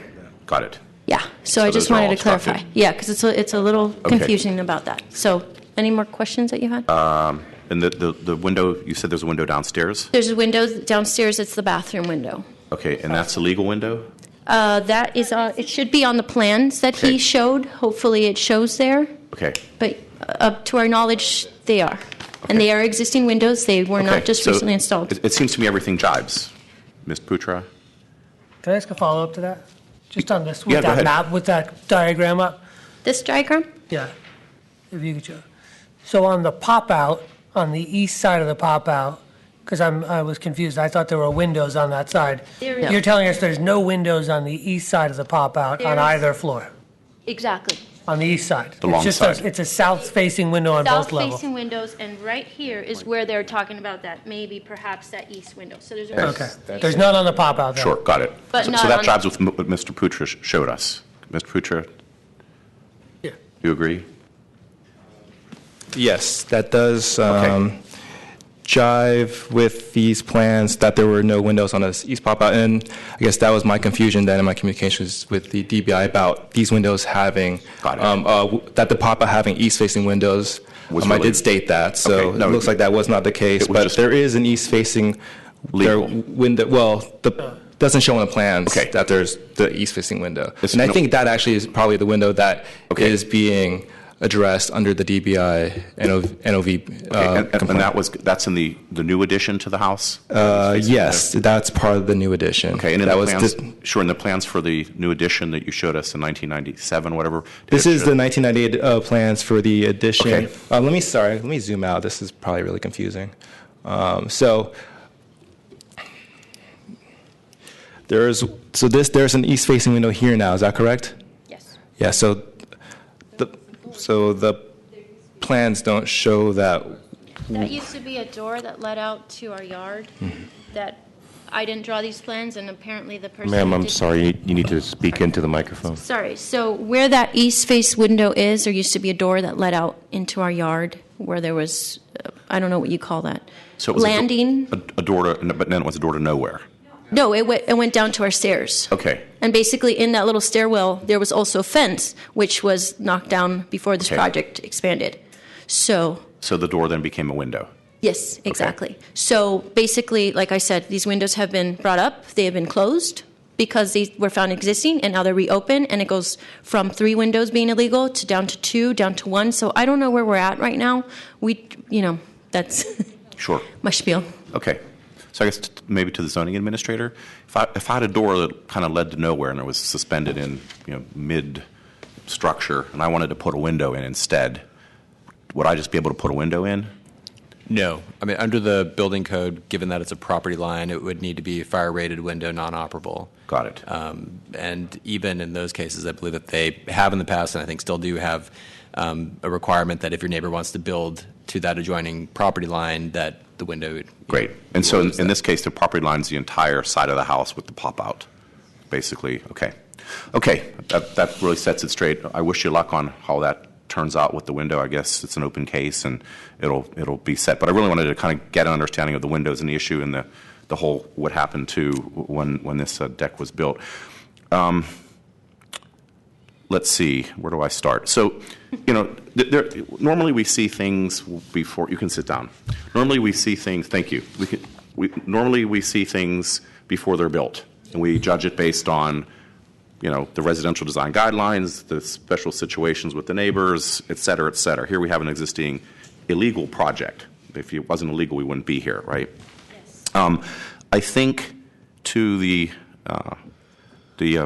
project sponsor, the person who was DR requested, just before I go on, I don't think this is about a longevity thing, whether you lived there less years than the neighbor or she lived there less years than you, or the fact that you're recent immigrants. Nothing to do with, I think, this case. It's just, it is what it is. I think, and we listen to the evidence. We're here to uphold the process, and we rule based on what we consider to be fair. And I think to my fellow commissioners, I actually thought about this. I have to put myself in the DR requester's family shoes. This is a 5-year kind of fight going on over this thing because the permit was pulled in 2010, and I guess to the family that was DR requested, I'm trying to give you every benefit of the doubt. Honestly, I thought, well, maybe you didn't know the process, so you had to go pull the permit and legalize this, but you knew the process. You went and did get a permit, and you clearly exceeded what you had represented. You built much bigger than what your permit was for, and that resulted in a suspension and subsequent reissues and suspensions. And, it looks like you entombed a large portion of their house illegally. I honestly think, legalizing the project is rewarding lawless behavior. Folks, I'm sorry, if we could. I think, we had a similar situation a few months ago on Russian Hill where there was a stairway that was built in the 80s, and the neighbor DR requested it to be ripped down, and that's a completely different thing here. This person actually built, the family built the project. It's not something that you inherited, and so that comes into my decision. I think the behavior is extreme and egregious against your neighbor, and it's sad for me to see. I, in good conscience, could not let this project go forward as is, because I think that I have enough respect for the process to vote to take DR and basically start over. And I'll see what my fellow commissioners think. Commissioner Hillis.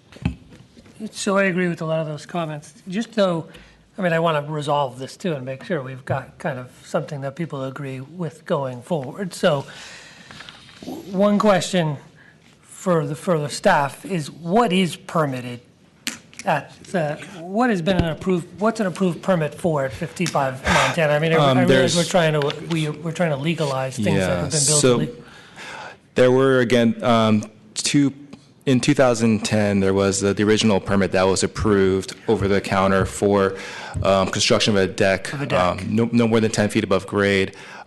Existing conditions were things were misrepresented on the plans, which resulted in DBI actually requiring the applicant to file a second permit in 2011, which was also approved over the counter for a deck no more than 10 feet above grade. Is the deck more than 10 feet above grade? It is, because the original plans were approved showed the grade as being level, when in fact there is a slight downgrade towards the backyard. So at the rearmost portion of the addition, it is definitely more than 10 feet above grade. This was brought to, so my involvement with this project also deals with my dual role at the time with enforcement, and in March of 2012, I was contacted by their attorney. I don't know if she's still your attorney at the time, who presented me photos of the construction going on at the back of at 55 Montana, and from looking at the photos, it was obvious that this was not a deck, and there was concerns that from the photos that this definitely looks more than 10 feet above grade, which then resulted in us suspending those permits that were issued for the deck, because then we wanted. I also made a site visit with DBI as well, and to take some measurements, and we did confirm that the structure is more than 10 feet above grade, because basically it's kind of like the rear addition is built on top of a landing. That landing is level and it's built above natural grade, so essentially the structure is definitely more than 10 feet above grade. And basically we suspended the permit and insisted that the project sponsor file a new one, which is the permit here today, to legalize the structure, required to go through Section 311, and to give us a chance to really review it against the code and the design guidelines. Okay, so that's that's the permit that's before there us, is. right? That's the permit before us right now. Actually, as of right now, the two other previously issued permits are still suspended by DBI, so they don't really have any permit right now for what's there now. In the footprint of the deck that was approved, that's above 10 feet. Yes. Is it the footprint of the deck that's being proposed, or is it even beyond that?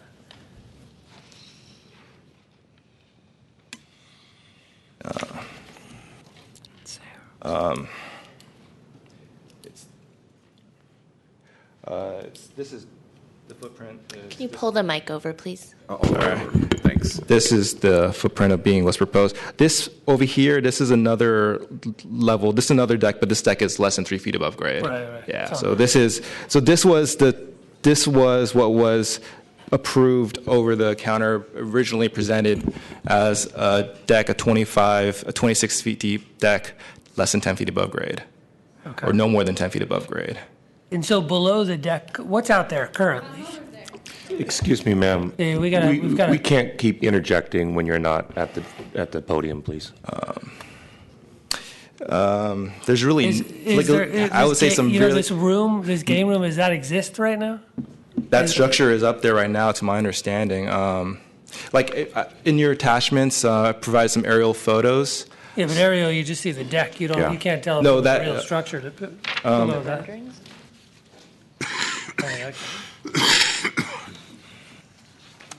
Back to the original deck and let them start over. There's below the game room. There's like.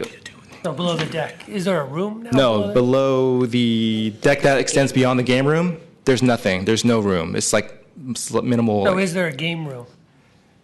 It's called a game room on the plans right now. It looks like it's the space below the deck. It's essentially enclosed now, and they're proposing to turn it into like a game room, an enclosed space. Yes.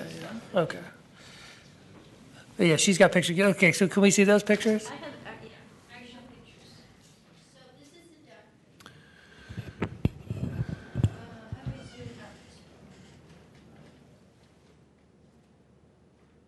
It's good that it's called Montana Street because it's kind of the Wild West out there. Can you pull the microphone over? Sure.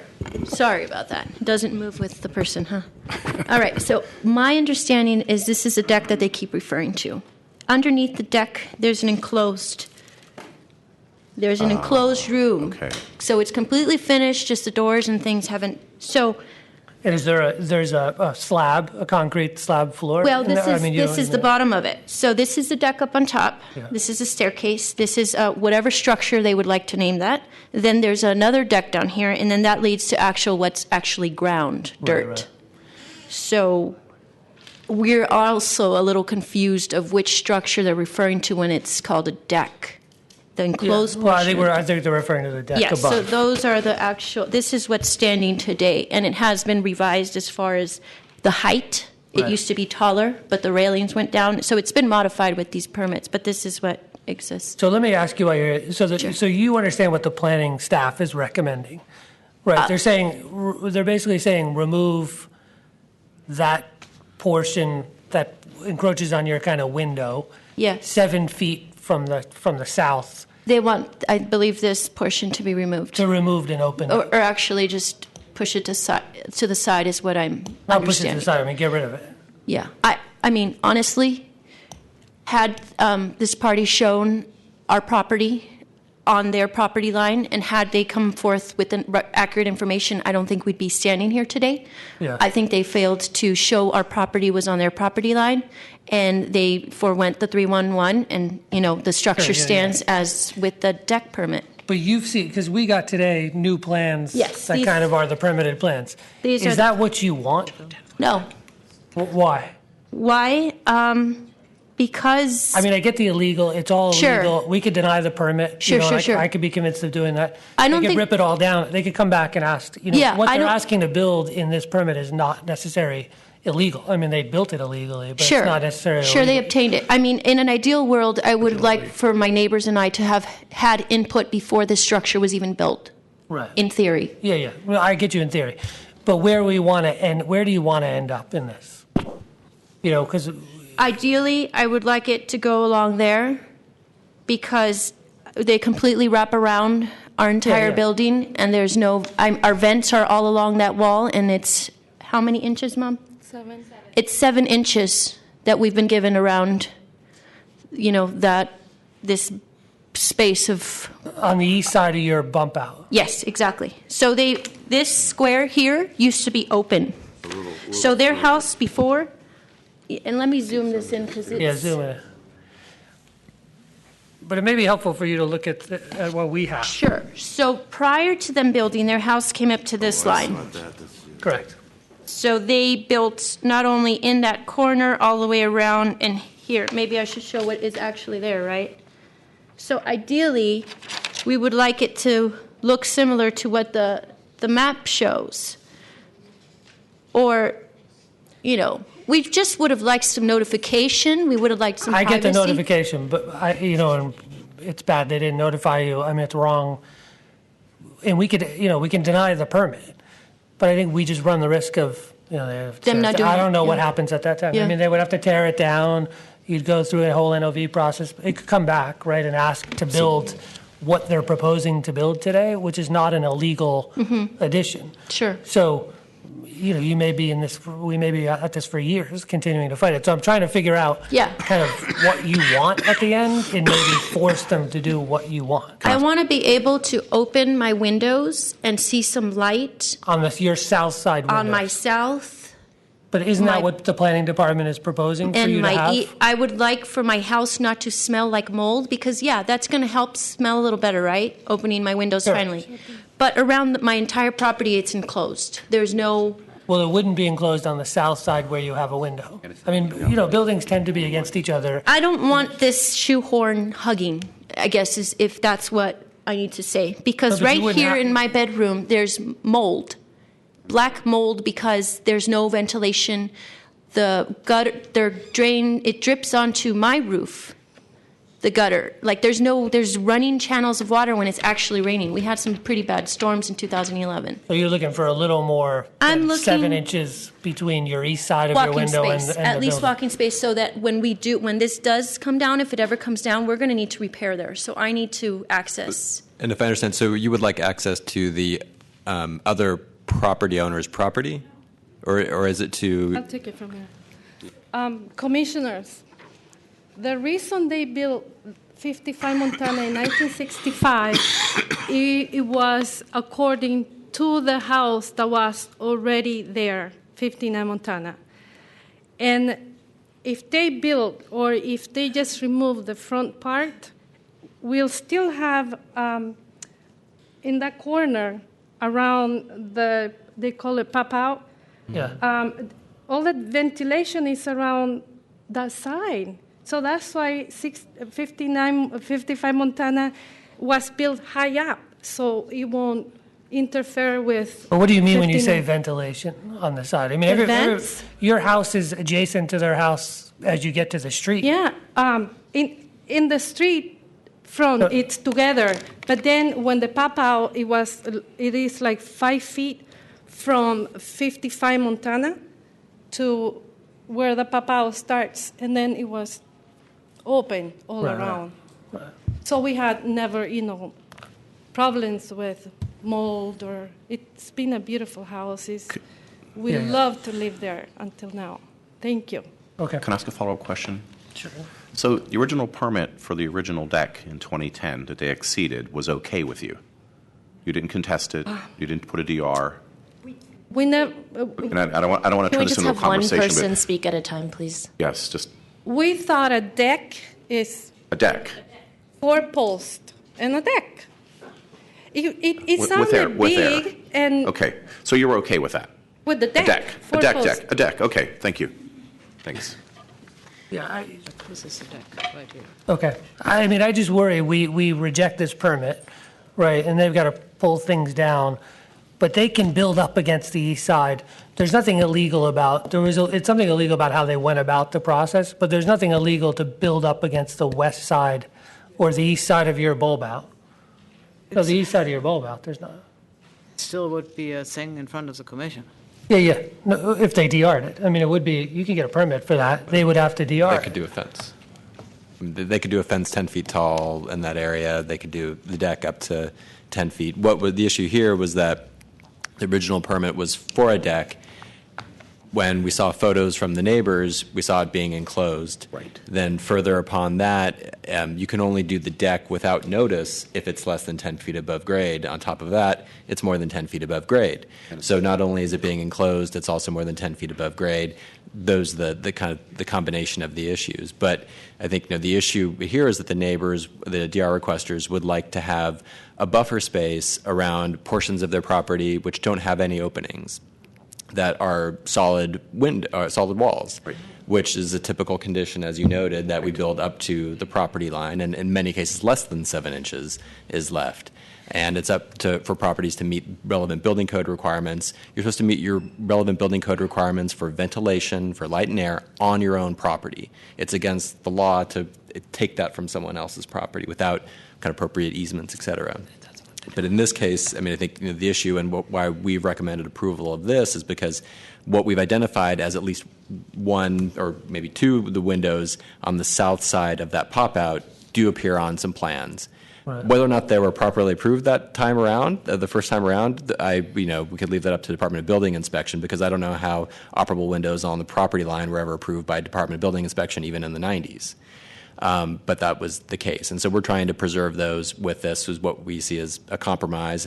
I mean, this is code complying. I mean, under the code, they could build even further back, and they could build higher, and they could build to the property lines.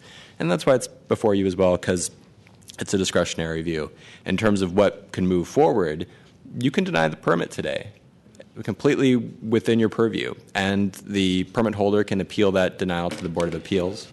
If the Board of Appeals upholds that, then we could then kind of continue on with the enforcement process, which is something we had initiated, and then we had stopped, and it was a very lengthy process. It was very difficult to get the permit holder to the point that they are today to actually have a hearing on this matter. It was a very lengthy process, and Adrian worked very diligently to get the project sponsor here today. We can continue with the enforcement process. I mean, it's not the quickest route to get to what may be a reasonable compromise. If there are people willing to accept what is before you today, then at least I think we can move forward with that in probably more timely fashion. And I think that's what I'm trying to get. I'm trying to help you resolve this and get it resolved and get it over with, instead of going through a belabored. But I also want to be reasonable and make sure we're doing the right thing. Yeah. And you're getting that. We're giving you that south-facing window open, and you're getting air in it. There's going to be no structure where your window is on the south. So if we take DR, or I guess it's not even take DR. You have to. I mean, if we take DR and make that change, you get your south windows open. They've got to remove the structure. They've got to remove the deck. You're good to go. The thing I think you're asking for that you won't get is their building will still be 7 inches from your building, but you don't have, from my understanding, you don't have windows there. And like Mr. Sanchez said, legally they could build up to that window. I mean, they would have to go through the process and get permits, and you could DR it, but they would have to. So I'm trying to find out, is that acceptable to you? Would that help you? Are you satisfied with that? And we could all kind of move forward on that. Being the owner of 55 Montana, when I came here, I went to high school. They told me, get a good job and buy a house and ta-da-da-da. If we, we're happy to have our windows uncovered, but again, the way the house it's built, that's why we have an easement agreement, to have that. And even if you open the front, you have to come to our house. Please come. In the pictures, in the plans, you have no idea. Please, we requested you guys to please come and see what we're talking about. You're going to come out crying and saying, how could we have lived there for 4 years with no light and air? No, I get it, but we're going to open up. I mean, what I'd like to do is open up so you get that light and air. And if we take DR and do that, we'd start down that process of you getting that. And I believe not prolonging this for the next 4 or 5 years, if that's acceptable. But you're still going to have a building to the west in the north of your bump out, but you don't have windows there. And so to me, it's not a huge deal. They did it illegally, so we could say no, you can't do that and tear it down. But I think you may be facing that and fighting this for years, and they could come back and permit. So I just want to make sure, I just want to know what you want, where you think you want to end up in this. So is what planning proposing, the south windows and they're open and you've got light and air back through those windows work? I'd like to ask your indulgence for about 2 minutes of your time, and I think I can get us to a solution on all of this very quickly, if I may.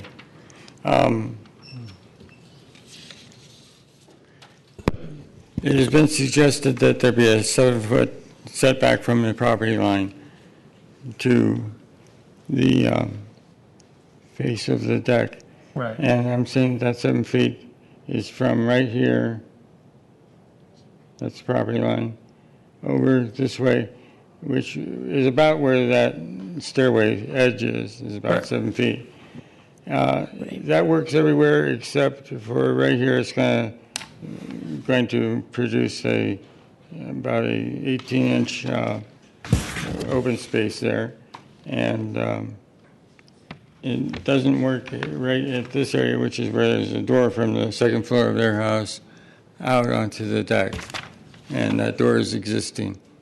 So I think if we could think about a 7-foot now as opposed to approximately 7 foot, which was what the recommendation from staff was, if we could say exactly 7 foot or 7 foot plus or minus 3 inches to allow a little fluctuation for bent studs and so on, I think we would have a solution that could work for that account. Then next, I think we need to talk about the fence that is proposed to be put in down here. There's a fence that was blocking off access in here. They tore the fence down and took the gate out. That needs to be replaced if my people here are willing to replace it and want to have it replaced. Then there's the bigger issue, in my way of thinking, about the 10-foot on the finished grade elevation is that the drainage, the water drainage out of there is being redirected, and it comes over and enters into the space between the deck right in here. And that water is penetrating through the wall and goes into the bathroom at the lower level. And so I think we need to see a redirection of the drainage into an area where it was originally going to begin with, which was no complaint about at all. That is something that is also affecting the foundation, which has been undermined by the running water. And we have a foundation up in thin air supported by the rebar that is in the foundation only. So that pretty well takes care of those issues, I think. I mean, what if we propose a 7.5 foot setback from the property line of all structures on that? It would give them a buffer on the bump out. It would give them both the north and the south side a space between their building and the north building. I mean, and just go 7.5 feet. You've got some room everywhere, kind of along your buffer, and we're kind of done with this. You know, it's a little more than the 7 feet I think planning's requested, and we do it kind of on all sides of the addition. Why don't we hear from staff and then hear from some other commissioners? Yeah. If you had that 7.5 foot solution, you would be intending that for all portions, including this exit door from the garage onto the deck. Yes. So we would want the decks moved back 7.5 feet. Everything. And everything. Yeah, everywhere. Stairs too. Stairs, everything. Stairs, everything, at least 7.5 feet off of the property line. That way they would keep their south-facing windows open on what appears to be multiple levels. And in that scenario, are we calling the property line including the bump out or just a straight line? Straight line. Sure. Okay. So here, Commissioner Richards. Thank you. Here's where I'm at on this. I could live with the straight cut of 7.5 feet all the way along the property line for simplicity, or what I was thinking of was taking they're going to have to do a significant demolition of what's already there, I think, right? That's a big piece. We don't know if there's structural supports. There's a room there. I'm kind of thinking, let's take it back to the 2010 permit. You wanted a deck. We'll give you a deck. Mr. Putra? The one thing you should add about the 2010 permit, it does completely wrap around the that pop out. Okay. It was approved. Okay. So you probably still want to. So there's our choice. We could do the 7.5 feet cut, or let's give them the deck. And if you want to do a room, you want to do something else, get a permit for it. Because you already have existing permits that are still suspended. I keep coming back to rewarding bad behavior.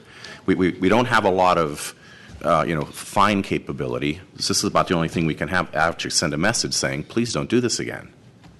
So sorry, just to clarify, so the deck, if it was just a deck, it would be allowed to go to the property line? Yeah, I believe the building department would require a solid firewall that would go, basically, it would be the same as a wall. It would go from foundation to... So it would actually create a wall where their windows are? I think if your goal is to have something set back from the side property line, it's going to need to be that regardless of if it's... So, perfect. So I like where Commissioner Hillis was taking this and staff's recommendation. I make a motion to set everything back 7.5 feet in a straight line.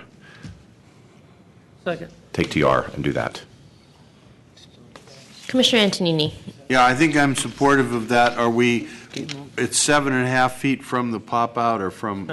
No, because the pop-out is legally part of the property of 57 Montana. So it's just, but I guess we accomplished the same thing with the 7.5 feet. So what is the width of the pop-out? It's about roughly 5 feet 9 inches wide. I guess the correction about just want to make a quick correction about the spacing between the eastern wall of the pop-out and the deck on 59 Montana, or 55 Montana. It's actually about 15.5 inches, not 7 inches. Just want to provide a photo showing that. So. Okay, a second.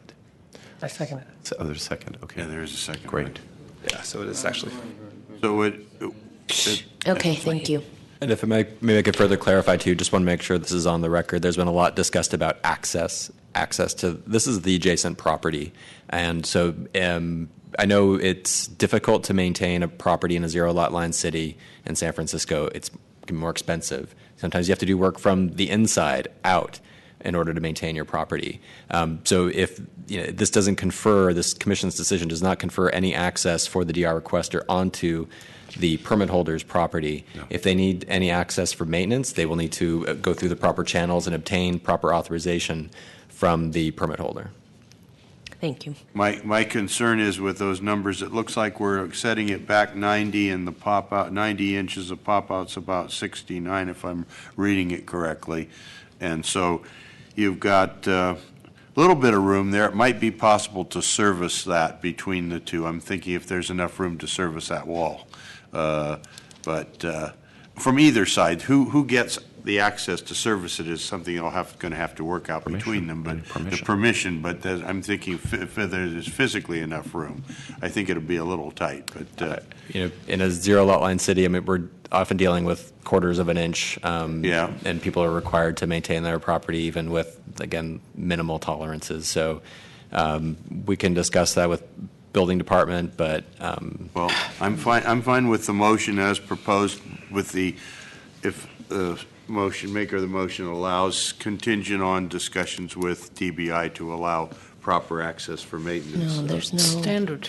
Yeah, it's more of an instructional thing, not seeking approval. It's not I think the DBI would tell the DR requester what they're allowed to do on maintenance. Yeah, and all the issues that were raised about drainage, again, that's also a building code requirement that has to be provided for on the subject property. You can't drain on to somebody else, your neighbor's property. Commissioner Moore. Maintenance is a mutual responsibility. If you're on the west or on the east, it doesn't matter. In the end, the net result is the same. You have to maintain your property in order to avoid nuisance to others. So how you do that, talking to each other or having a neutral arbitrator, that's just the rule. And the person who does not maintain their property can file a complaint. So it's in your interest to find ways to get along with each other, because now you are property line No, I don't want to ask. Thank you so much. I appreciate you wanting to say something. Based on the fact that you are now kind of tied by the hip, that is what all of us live. We're living the same way, and we need to try to get along. I'm very, very disappointed about the... did you have something to say? Would you like to come up and say something to me? Please do. No, the young man was nodding. If you want to say something, please come up. I'll be interested to hear you say something. Thank you. Okay, so what we have done right now, we just try to comply with the neighbors. That's why we making on the south side of the property. So then we sending it back. So then make sure that both of us they can get their light and air, the access that they need. That's why we're already making the arrangement from this plan. That's why we submitting this. In addition, we also have spacing areas between the two properties, and then also the draining system is going out to the backyard, to our backyard. That's why because our plan got suspended in the middle of the construction, so then we weren't able to finish the rest. So we actually been working on it to make sure that all the drainage system didn't go into both property. So I just want to clarify that point to let you guys know, and then everything. And then also for the setback, we already setting it back for make sure that they get the light and access, because we want to make sure that both of our families is able to get what they want, because I know that they want their light and air and access back to from the area. So that's why we're willing to comply with the planning department to have it set back. Excuse me. It's not a question of willing to comply. Perhaps that is the way you're saying it. The rules are that people do have to comply. It is not a question of you deciding to comply, but you being asked to follow the rules, which for whatever reasons weren't followed when you first got your permit. But I think the department is very supportive with guidance from the department, and that's where the buck stops, because the department has clearly presented to this commission of what they consider to be the minimum of what we as a commission should be considering. The commission, and I myself included in that, I'm very disappointed that illegal construction occurred at the expense of others. I have to be very, very clear to you. But as perhaps you're now following how things are done, the next time around you have a better understanding, ask questions first before you go out and do something, get your permits, get your approvals, including specific conditions on your approval. And the one question I would like to ask you, and that is something I often do, I really would like you to get along with your neighbors. In the end, they will be there and you will be there. And I think it would be great after there has been a lot of friction, it doesn't matter.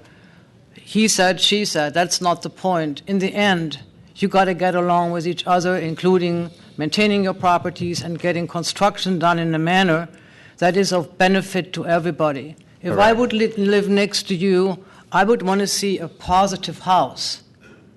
And I want to see a positive family enjoying what they have, but that is a mutual interest. You want to see the same from them as you want what they want to see from you.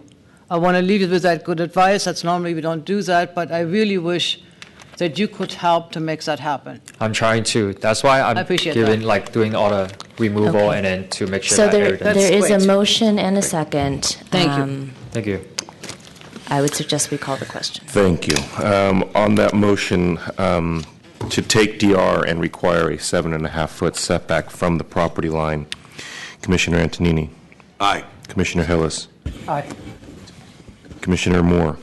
That is 7.5 feet going around the pop-out, correct? Oh. It's a straight line along the property line. Straight line. Main property line. Gives them 2 feet at the pop-out. Okay. Yes. Commissioner Richards. Yes. Commissioner Chair Wu. Aye. So moved, Commissioners. That motion passes unanimously, 5-0. Commissioners, that'll place us on item 11 for case number 2014.1544D at 2544 3rd Street, a mandatory discretionary review.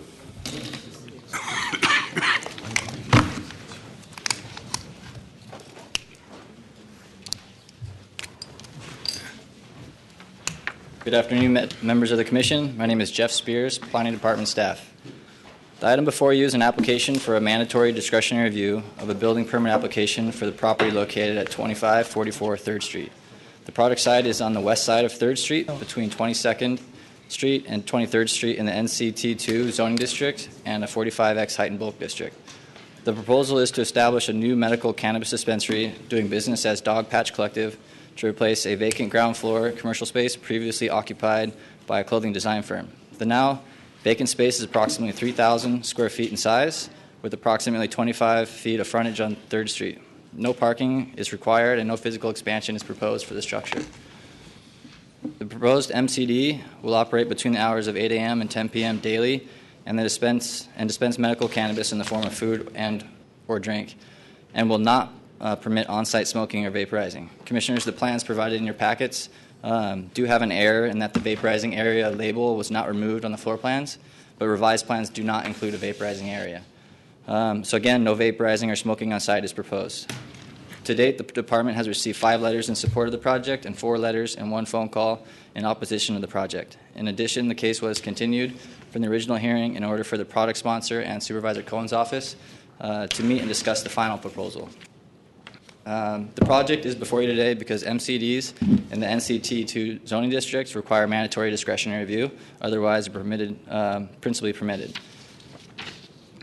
Per the Medical Cannabis Act approved in 2005 by a Board of Supervisors and Mayor, the Department of Public Health is the lead agency in permitting MCDs.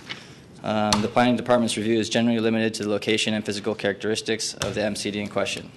The Department recommends that the Commission take discretionary review and approve the project for the following reasons. The project sponsor has performed outreach to community groups in the Potrero and Dogpatch neighborhoods. The project site is more than 1,000 feet from primary and secondary schools and active recreation buildings or permitted community centers primarily serving youth. The proposed project will not allow smoking on site to be more compatible with the residential units in its proximity, and the project sponsor has developed a safety and security plan. The project site is well serviced by public transit and is located in an area that is generally underserved by MCDs. The project meets all planning code requirements and is consistent with the general plan. That concludes the staff's presentation, and I'm happy to answer any questions. Thank you. Project sponsor.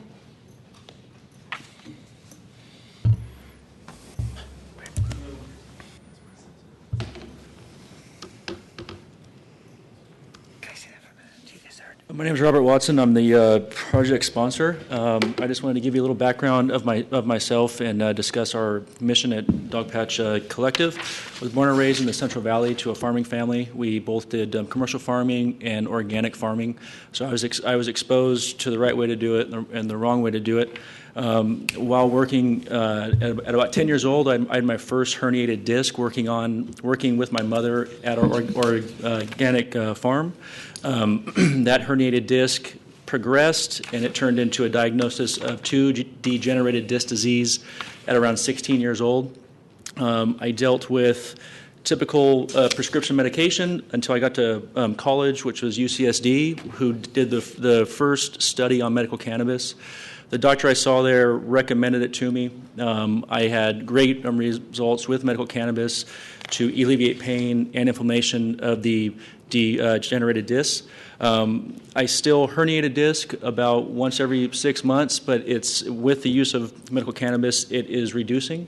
Then upon moving to the Bay Area about 12 years ago, I became members at a couple of the MCDs, and back then testing was not as popular as it is now.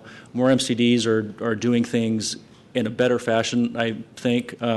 We would like to take that a step further and integrate organic standards, biodynamic standards to have a safer medicine for actual patients. We would test for pesticides, herbicides, as well as the potency and any pathogens. That's the basis of our mission, is to have the cleanest, highest grade medicine for our actual patients. We would require all vendors to be Clean Green, which is a third-party organic certification that follows the guidelines of the USDA, even though cannabis cannot be USDA organic. So in addition to trying to have a completely organic menu with transparent testing, on our floor plans you'll note that the back third of the building is a wellness room. We want to offer free courses on organic farming, on strain selection, on the differences in pesticides, organic and non, to educate our members so they can make the best choices that they possibly can. All these courses will be offered for free as a part of our not-for-profit structure. We'll also offer wellness courses in meditation and yoga. We've identified local individuals in the neighborhood that we'll bring on board to actually teach these courses. They came through during our open houses and have actually helped us and made additional line items in the courses that we'll offer, and we're extremely excited about that. In the event that we are approved and we have a decent number of patients and members, and we do show a profit, we have discussed with the Omega Boys Club to annually rectify any profit to be in line with our not-for-profit requirement. So went super fast there. Sorry about that. I'm just a little nervous. So that's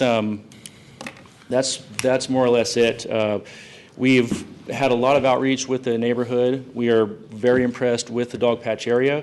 We want to be the best neighbor that we absolutely can. Our security guard will do litter removal 100 feet in each direction on 3rd Street. The security guard will also, at morning and night, do daily rounds to ensure that security measures are still in place, windows are locked, everything's as it should be.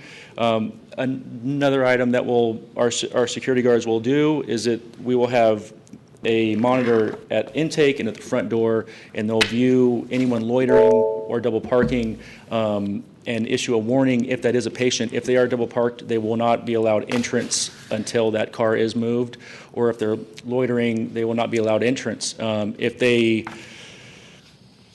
do not follow these rules, we have a structure to suspend them, and upon the third breaking of the rule, they will no longer be members. The last thing that we want to do is annoy any neighbors with these items. Thank you. Thank you. Thank you. Is there any public comment on this item?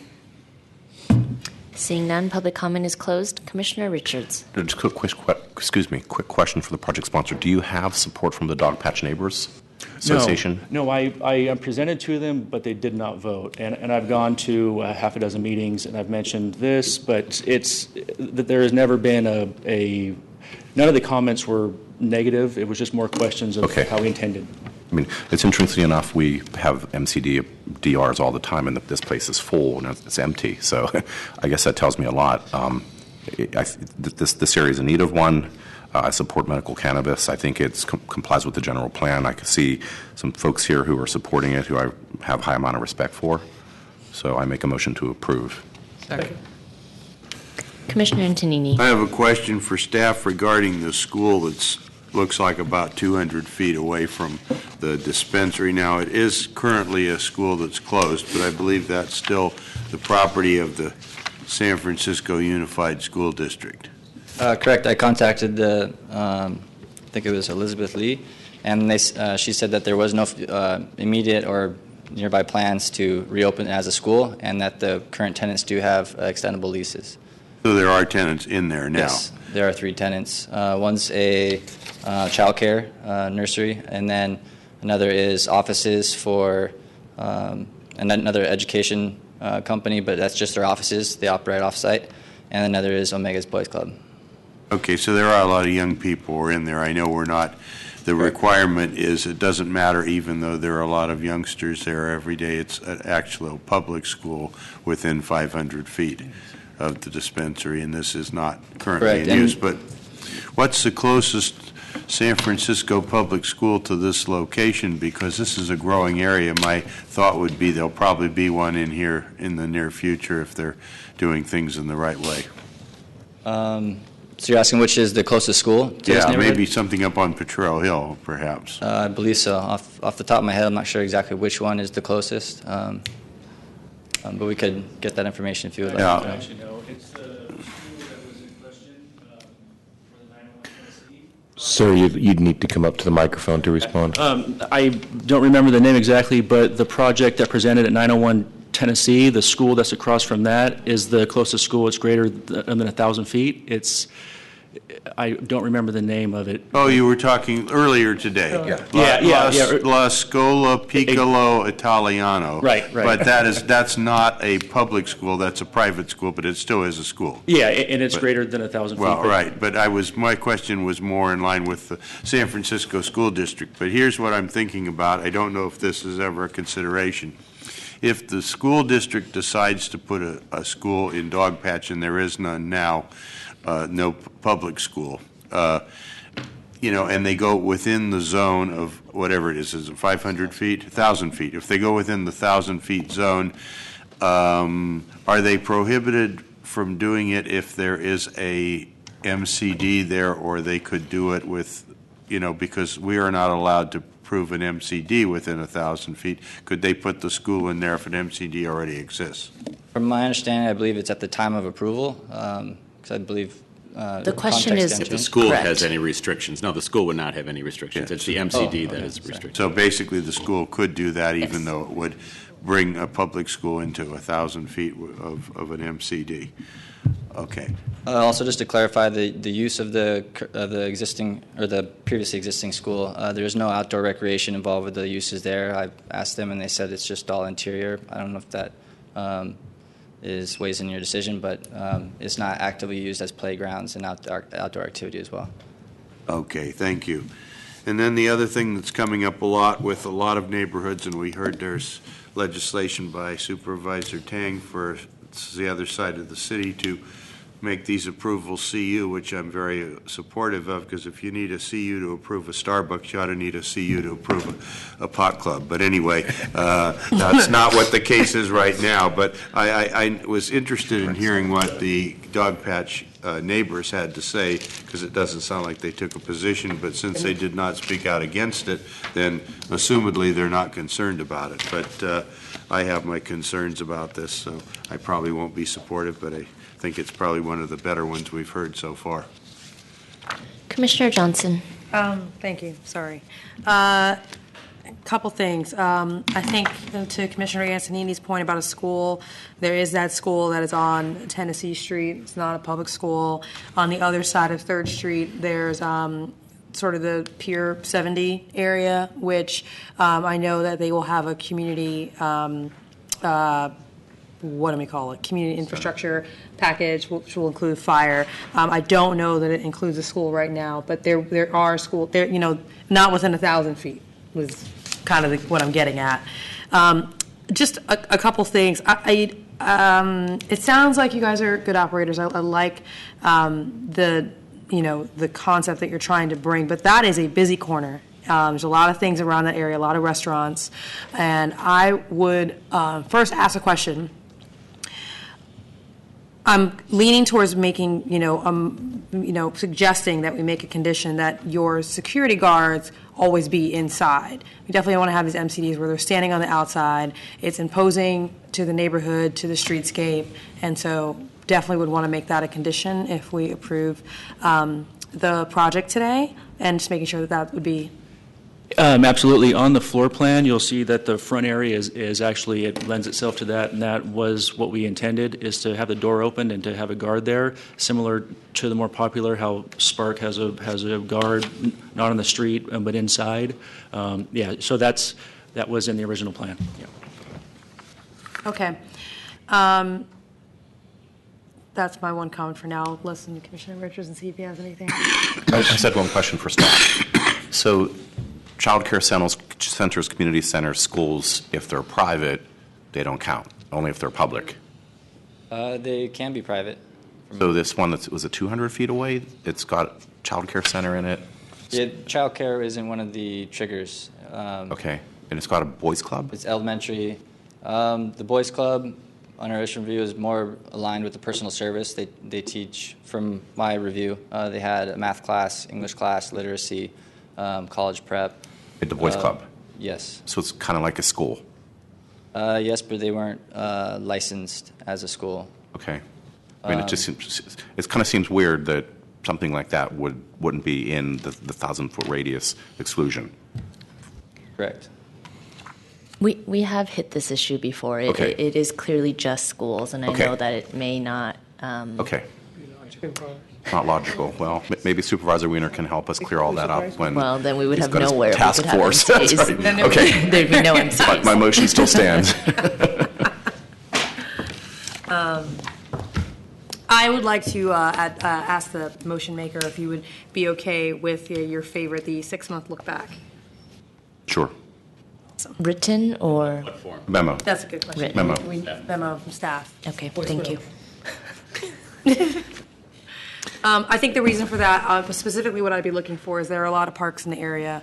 When we've seen MCDs, particularly in Excelsior and Outer Mission, one of the main complaints that we've gotten when we have seen the lines out the door is people saying, well, they take the product, maybe they have a security guard outside, but then they literally walk up the street or they literally walk to the nearest park and they sell the product, or they sort of, use it within a few feet of the door.